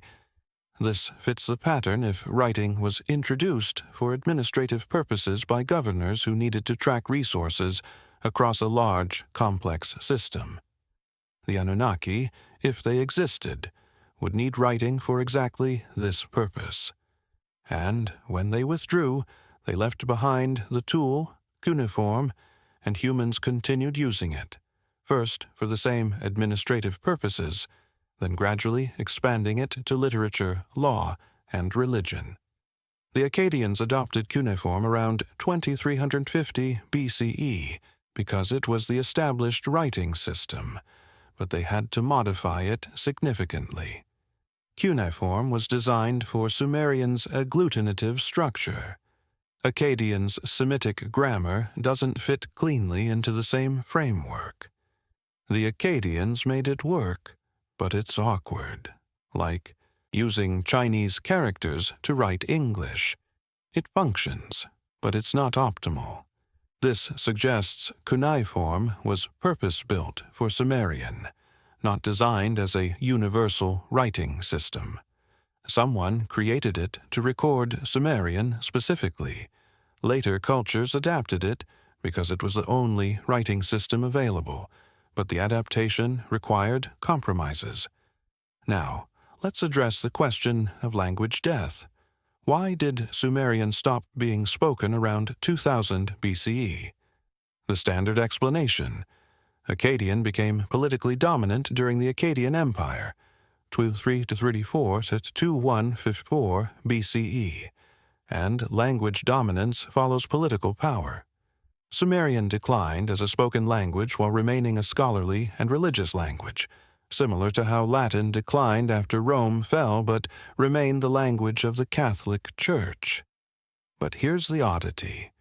Languages don't usually die that cleanly when populations remain in place. We'd expect to see Sumerian-Akkadian creoles, mixed dialects, gradual transitions. Instead, the shift is relatively abrupt. By 2000 BCE, no one speaks Sumerian natively, but everyone important knows how to read it. The alternative interpretation: Sumerian was never entirely a native human language. It was the administrative language imposed during Anunnaki governance, learned by human scribes and administrators as a professional requirement. The common people probably spoke other languages, early Semitic dialects, predecessors to Akkadian. When the Anunnaki withdrew around 2000 BCE, the need to speak Sumerian administratively disappeared. But the texts remained sacred, so the language was preserved in written form. This would explain the language's isolate status. It didn't evolve from a parent language because it wasn't a naturally evolved human language. It was introduced, used for specific purposes, then preserved as sacred while human populations continued using their own organic languages.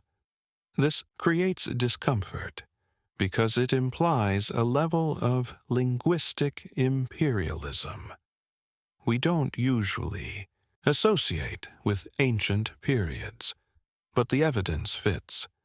An unrelated language appears suddenly. It's used for administration and scholarship. It has extensive technical vocabulary for contexts we don't understand. It's preserved with extraordinary care for 2,000 years after dying as a spoken language. And it has no family relationships, no dialects, no evolutionary trail. The final piece of linguistic evidence worth examining is the Sumerian word for the Anunnaki themselves, Dingir, which we discussed earlier. The cuneiform sign for Dingir is a star or cross, and its root meaning is bright ones, or sky people. But there's another layer. The plural form of Dingir is Dingir, Dingir or Dingir, mesh. When referring specifically to the Anunnaki as a group, texts use the phrase Anunnaki Dingir, mesh, the Anunnaki sky people. It's redundant unless the two terms mean slightly different things. Dingir might mean from the sky, while Anunnaki specifies which sky people, those of Anu, the chief authority. This suggests there might have been other categories, other beings from above who weren't Anunnaki. The texts mention the Igigi, the junior workers who rebelled and triggered human creation. Were they also Dingir but not Anunnaki? The linguistic precision implies hierarchical categorization, not mythological vagueness. And this brings us back to the fundamental linguistic question. If Sumerian was the language used by the Anunnaki for administration, what was their original language? Did they speak Sumerian natively, or was Sumerian itself a simplified administrative dialect they created for record-keeping in Mesopotamia? The texts don't answer this, but they preserve one intriguing detail. Several Sumerian myths describe the Anunnaki speaking among themselves in council scenes, then one of them speaking to humans. The phrasing suggests linguistic distinction. When the Anunnaki communicated with each other, the texts don't record the words.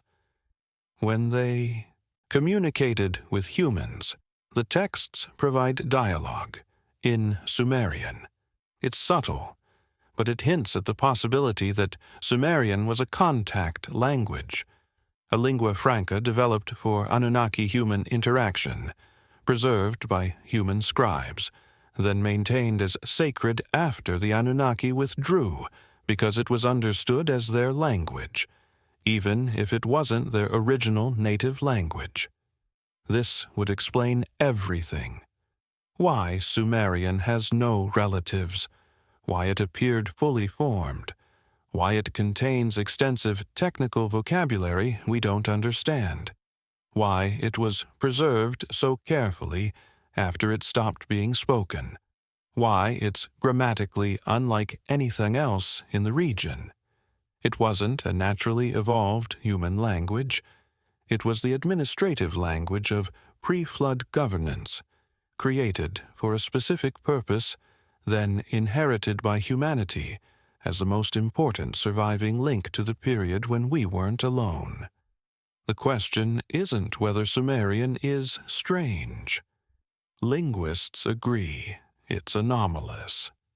The question is whether that anomaly is coincidental, just an unlucky language that lost all its relatives, or whether it's evidence of something the mainstream framework isn't willing to consider, that the first language humans wrote down wasn't our own. The Sumerian King List doesn't just document a flood, it documents a transfer of power, and if you read it carefully, you can see exactly how that transfer happened, generation by generation, as something that wasn't quite human became progressively more human across time. After the flood swept over, the King List states, kingship descended to Kish. Kish becomes the first post-flood dynasty, and the excavations confirm it was a real city. The ruins sit about 12 kilometers east of Babylon, excavated intermittently between the 1920s and 1980s. Real palace foundations, real ziggurat remains, real administrative buildings. Kish existed, and it matches exactly where the King List says the first post-flood dynasty should be.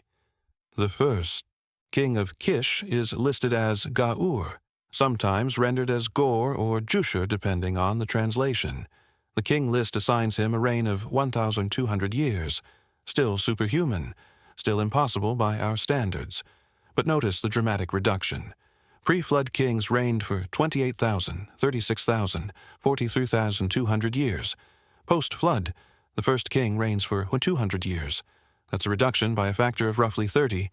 The next king of Kish, Gula-Nadaba Anapad, reign length 960 years. The king after that, Pelikanatum, 900 years. Then Nungushlishma, 670 years. Then Intara Ana, 420 years. Watch the pattern. 1200, 960, 900, 670, 420, declining, not linearly, but exponentially. Each generation lives shorter than the previous generation, dropping rapidly toward what we recognize as biologically plausible human lifespans. By the time we reach the 23rd king of Kish, a ruler named Atab, the reign length is listed as 600 years. Still long, but we're approaching the borderline of legendary longevity rather than mythological impossibility. By the end of the first dynasty of Kish, after 23 kings, the average reign length has dropped to human ranges. 2 interpretations. The mainstream explanation. These declining numbers represent the transition from mythology to history. Early entries are pure fantasy with exaggerated lifespans.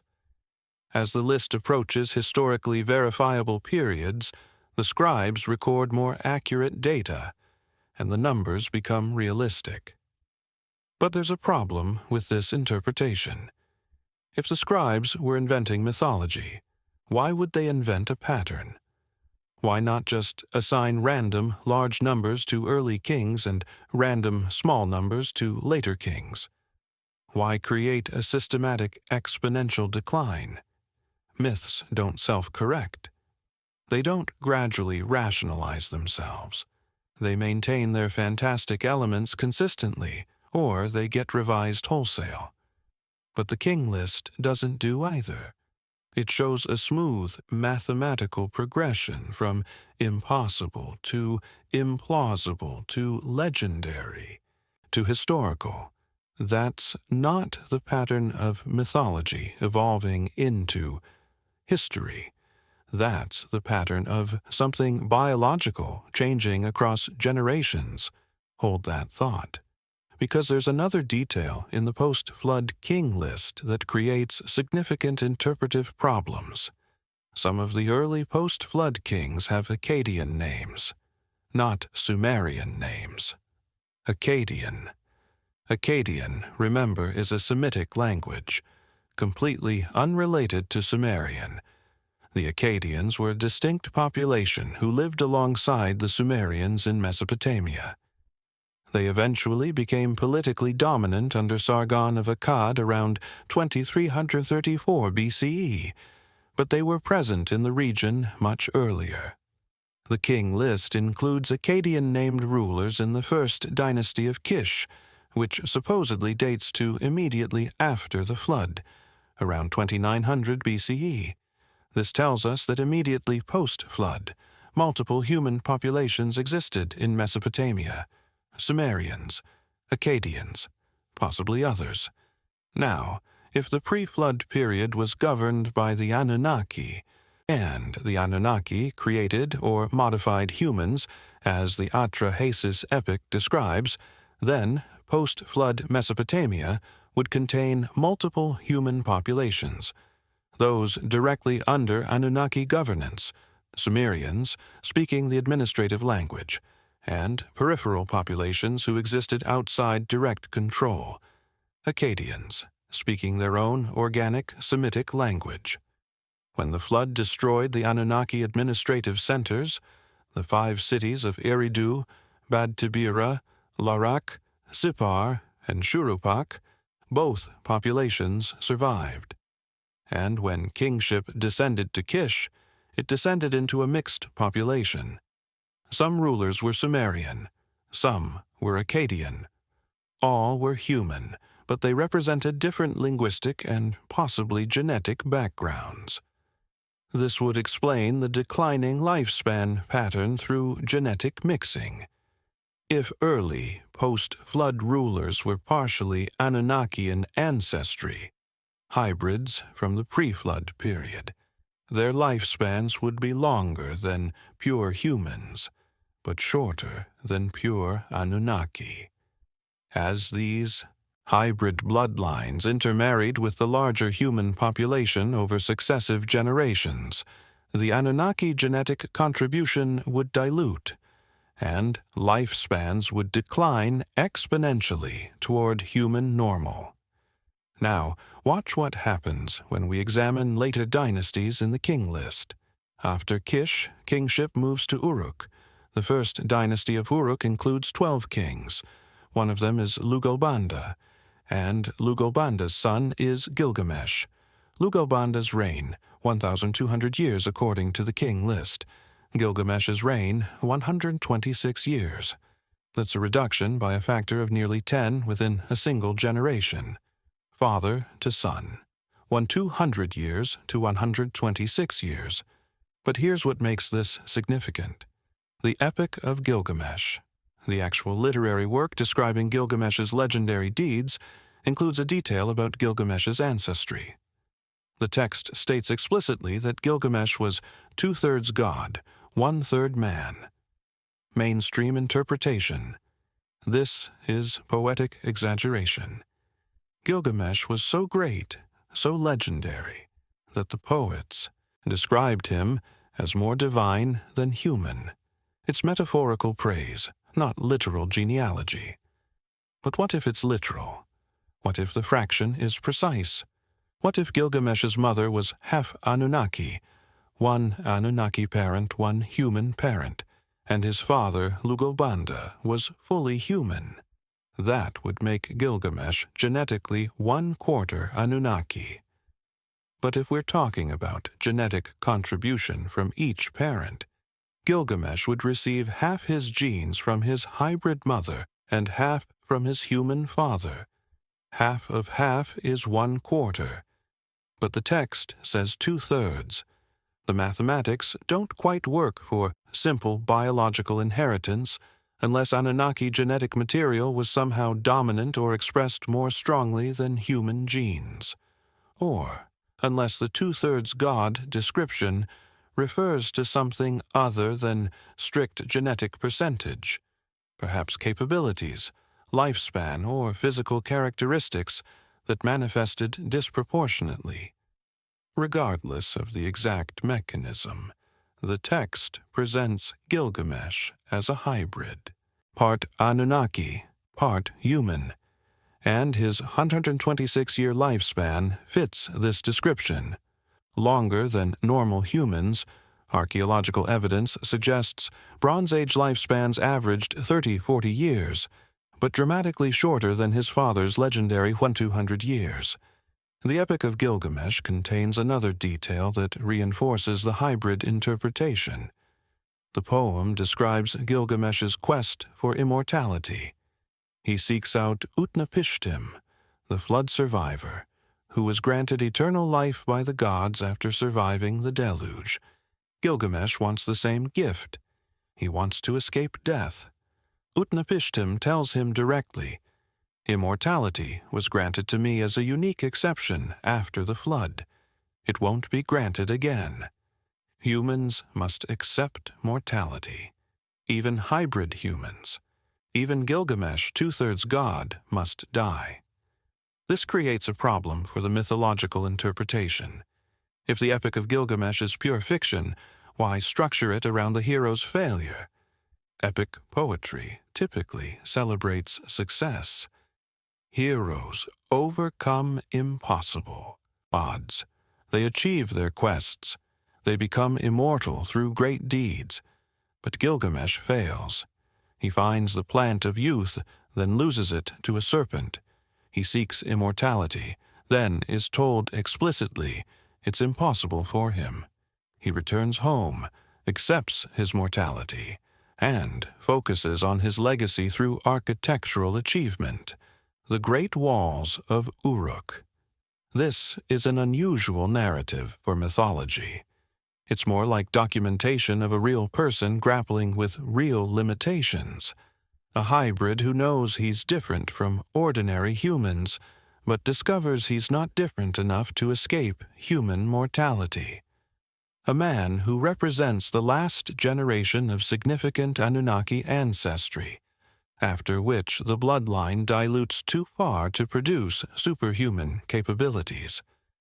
Now, let's examine what happened to the Anunnaki themselves during this transition period, because the texts indicate they didn't disappear suddenly. They withdrew gradually, becoming increasingly distant over several centuries. The Lugalbanda epic, which describes Gilgamesh's father, shows the Anunnaki still actively involved in human affairs. The story involves a military campaign against the city of Arata. Lugalbanda falls sick, is left behind by his troops, and encounters the Anunnaki deity Utu, the sun god, sometimes called Shamash in Akkadian texts. Utu provides assistance. They have a conversation. Utu gives advice. Then Lugalbanda continues his journey. The interaction is personal, direct. The text doesn't frame it as a vision or a dream. It presents it as an actual encounter between a human king and an Anunnaki administrator who still took interest in human affairs. Compare this to texts from just a few centuries later. By the time of the Curse of Akkad, around 2150 BCE, the Anunnaki appear only at a distance. They don't have conversations with humans. They make pronouncements through omens, dreams, or priestly intermediaries. The god Enlil doesn't speak directly to King Naram-Sin. Instead, Enlil withdraws his favor, and the consequences follow naturally: invasion, collapse, famine. This represents a shift in the nature of interaction: early post-flood, direct contact; mid-post-flood, indirect communication; late post-flood, complete absence except in religious formulae. And there's textual evidence for why this withdrawal happened. Several Sumerian laments, poems mourning the destruction of cities, contain a recurring phrase: "The gods have abandoned us." The lamentation over the destruction of Ur, composed around 2000 BCE after Ur was sacked by Elamite invaders, states repeatedly that the gods left, that their temples stand empty, that they've withdrawn to heaven and refuse to return. These aren't metaphors for political defeat. The texts describe literal abandonment. The deities who once resided in temples, who once received offerings, who once intervened in human affairs, are gone. They've left, and the humans remaining behind don't understand why. Now, here's where the timeline becomes significant. The major lamentations, the destruction of Ur, the destruction of Sumer and Akkad, cluster around 2000 BCE, the same period when Sumerian stopped being spoken as a native language, the same period when the Anunnaki, according to textual evidence, completed their withdrawal from direct involvement in human affairs. It's as if 2000 BCE represents a final boundary. The flood was the first boundary, around 3000 to 2800 BCE, marking the end of direct Anunnaki governance. But 2000 BCE marks the second boundary, the end of any Anunnaki presence at all. After 2000 BCE, humans are truly alone. The archaeological evidence supports this chronology. After 2000 BCE, Mesopotamian civilization becomes recognizably modern in its structure. Humans govern humans. Wars are fought for resources and territory, not because gods command it. Laws are created by human legislators, not delivered from divine sources.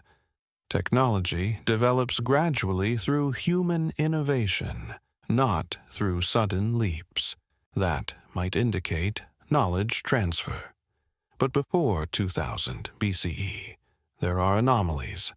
Sudden architectural achievements, astronomical knowledge that seems too sophisticated for the period, mathematical systems that appear fully formed, administrative bureaucracies that operate at a scale and complexity that normally takes centuries to develop. It's the pattern of a managed transition. The Anunnaki didn't simply abandon humanity after the flood. They stayed involved long enough to ensure the transfer was stable. They interacted with early post-flood rulers. They allowed hybrid bloodlines to bridge the gap. They maintained some level of oversight, while humans learned to govern themselves. Then, gradually, they withdrew. By Lugalbanda's time, contact was occasional. By Gilgamesh's time, it was rare and required deliberate seeking. By Naram Sin's time, it was indirect. By 2000 BCE, it was over. And the exponential decline in lifespans tracks this withdrawal perfectly. Early, post-flood rulers with high Anunnaki ancestry, 1,200 years, their children with diluted ancestry, 960, 900, 670 years, their grandchildren, 420, 360, 300 years. By the time we reach rulers whose Anunnaki ancestry is several generations removed, 126, 90, 80 years, then human normal, 30, 40 years. The King List isn't documenting mythology becoming history. It's documenting biology, normalizing. It's showing what happens when a hybrid population gradually becomes purely human across successive generations of genetic dilution. This creates profound interpretive challenges because it requires accepting that something non-human interbred with early human populations. But the alternative, that ancient scribes invented a mathematically precise exponential decline pattern for no apparent reason, is arguably more improbable. Humans invent flat mythology, gods who are immortal, unchanging, eternal, heroes who are purely human or purely divine. We don't invent gradually declining hybrids tracking genetic dilution across 23 successive generations, unless we're documenting something we observed. The final piece of evidence for this transition comes from what humans did after the Anunnaki fully withdrew. We built ziggurats. Ziggurats aren't just temples. They're not practical buildings. They're massive stepped pyramids requiring enormous labor and resources to construct. The ziggurat at Ur, even in its partially ruined state, rises over 60 feet and covers a base area of approximately 2,600 square meters. It required millions of mud bricks, thousands of workers, years of construction. And for what? The temple at the summit was small. The ziggurat wasn't functional living space. It wasn't defensive fortification. It was a monument. Specifically, it was a platform reaching toward heaven. The Sumerian name for ziggurat is Temen-Anki, which translates roughly as House of the Foundation of Heaven and Earth. The ziggurat was understood as the connection point between the divine realm and the human world, the place where gods and humans could meet. But if the Anunnaki had withdrawn, why keep building ziggurats? Why invest enormous resources in structures designed to facilitate contact with beings who were no longer present? Two interpretations. The mainstream explanation, religious conservatism. Humans continued building ziggurats because they'd always built ziggurats. It was tradition, ritual, cultural identity. The alternative explanation, longing. Humans kept building ziggurats because they hoped the Anunnaki would return. Each ziggurat was an invitation, a signal, a monument saying, "We're still here. We remember. We're maintaining the connection points in case you come back." This interpretation gains support from Mesopotamian apocalyptic literature that develops in later periods, prophecies describing future kings who will restore the Golden Age. texts describing the return of divine governance, expectations that someday the gods will come back. And when they do, humanity needs to be ready. It's the pattern of a civilization that experienced something profound, lost it, and never stopped hoping to regain it. A civilization that understood itself as having once been governed by beings from the sky, beings who taught them writing and mathematics and astronomy and agriculture and law, beings who then gradually withdrew, leaving humanity to continue alone. The dynastic transition wasn't conquest. It wasn't revolution. It was inheritance, a managed transfer from one kind of governance to another, from one kind of being to another, documented in bureaucratic records that no one wanted to believe could be recording something real. The Weld Blundell Prism sits in the Ashmolean Museum at Oxford. Catalogue number 1923.444. 8 inches of baked clay, covered in cuneiform script pressed into wet clay over 4,000 years ago. You can request to see it. Museum visitors walk past it regularly, probably without understanding what they're looking at. It's a list of kings, that's all. Names, cities, reign lengths. The kind of administrative document that every civilization maintains to track succession and establish legitimacy. Except this particular king list claims that before human history began, rulers governed for 28,800 years at a time. And then something happened. Then the flood swept over. And everything changed. We've examined the evidence.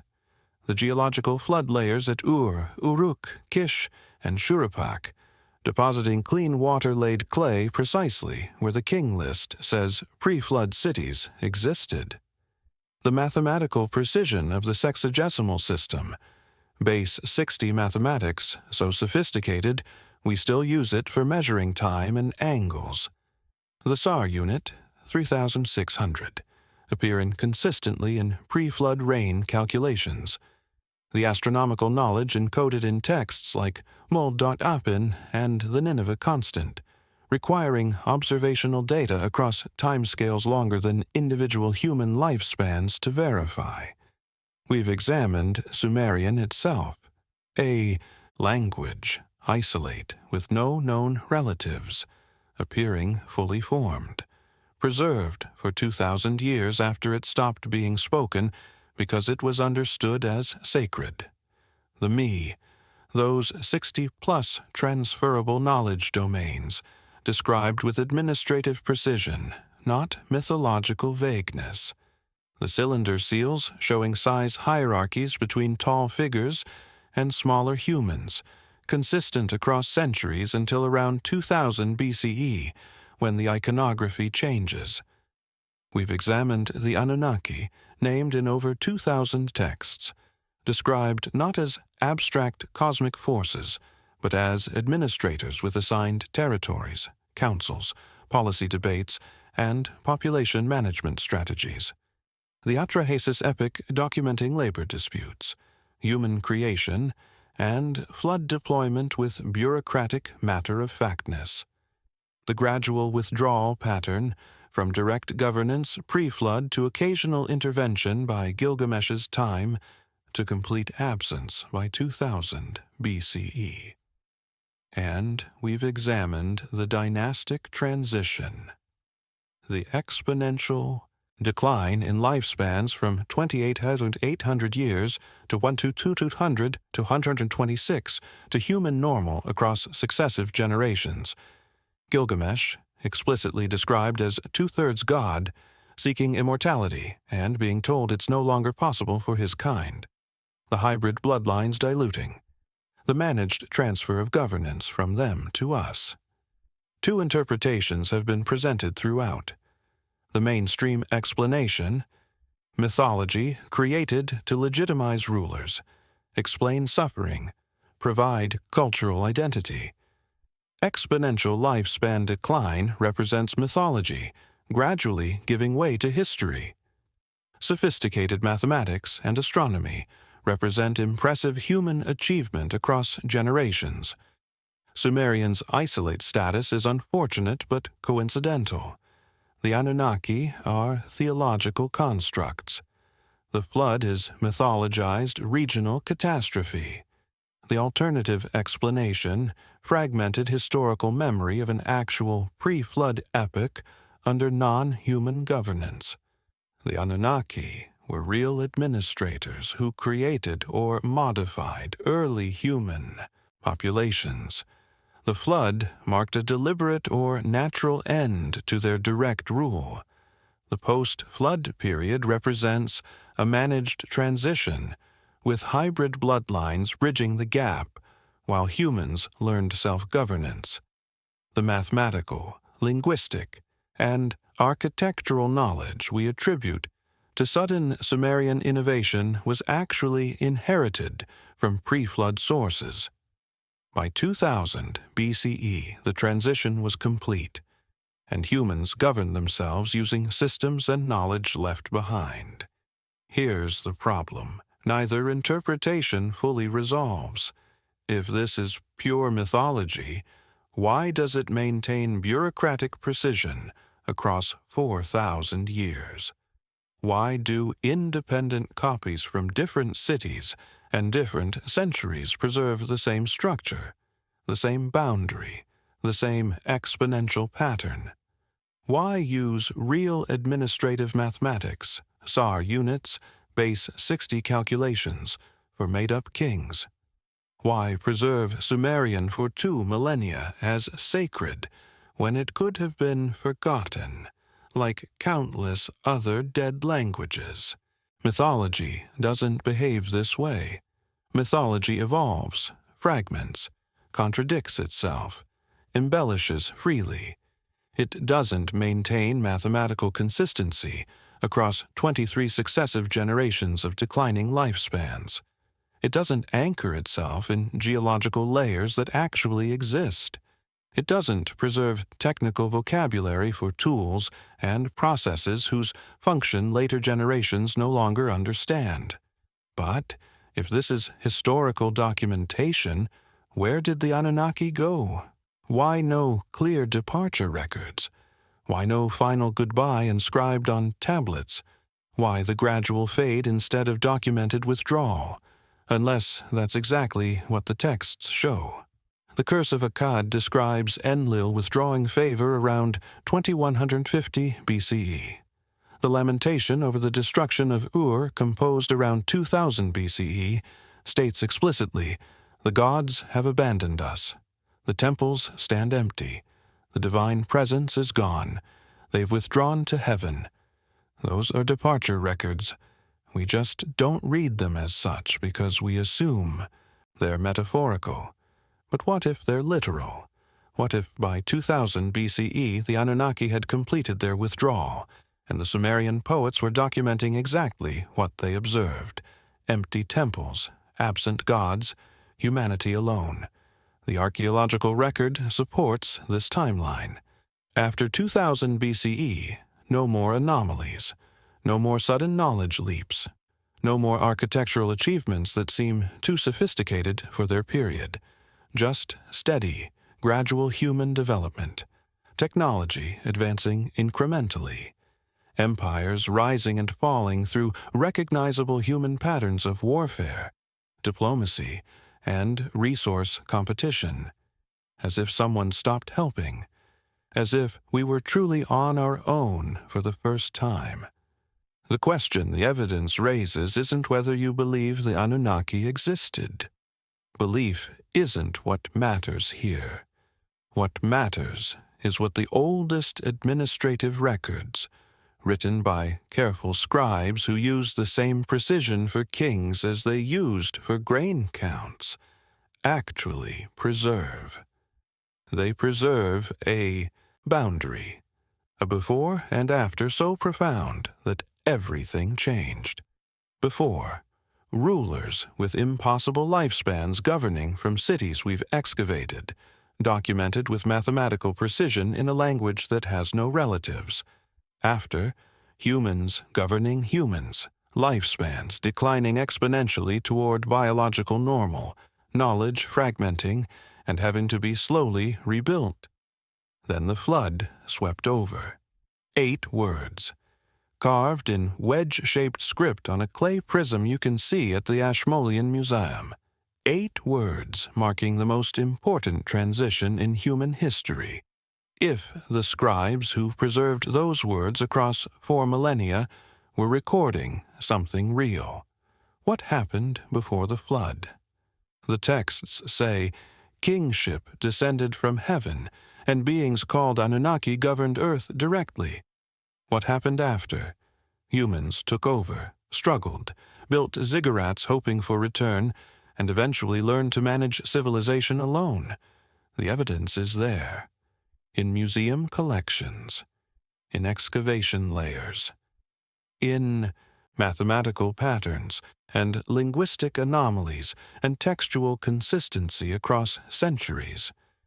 Whether we're willing to read it without assuming the ancients were primitive or dishonest, that's the question. The Sumerian King List doesn't ask you to believe. It just presents the data. Pre-flood governors with calculated reign lengths, a boundary event preserved in geological layers, post-flood humans with declining lifespans learning to govern themselves with inherited knowledge. What if human history didn't begin until after they left? What do you think?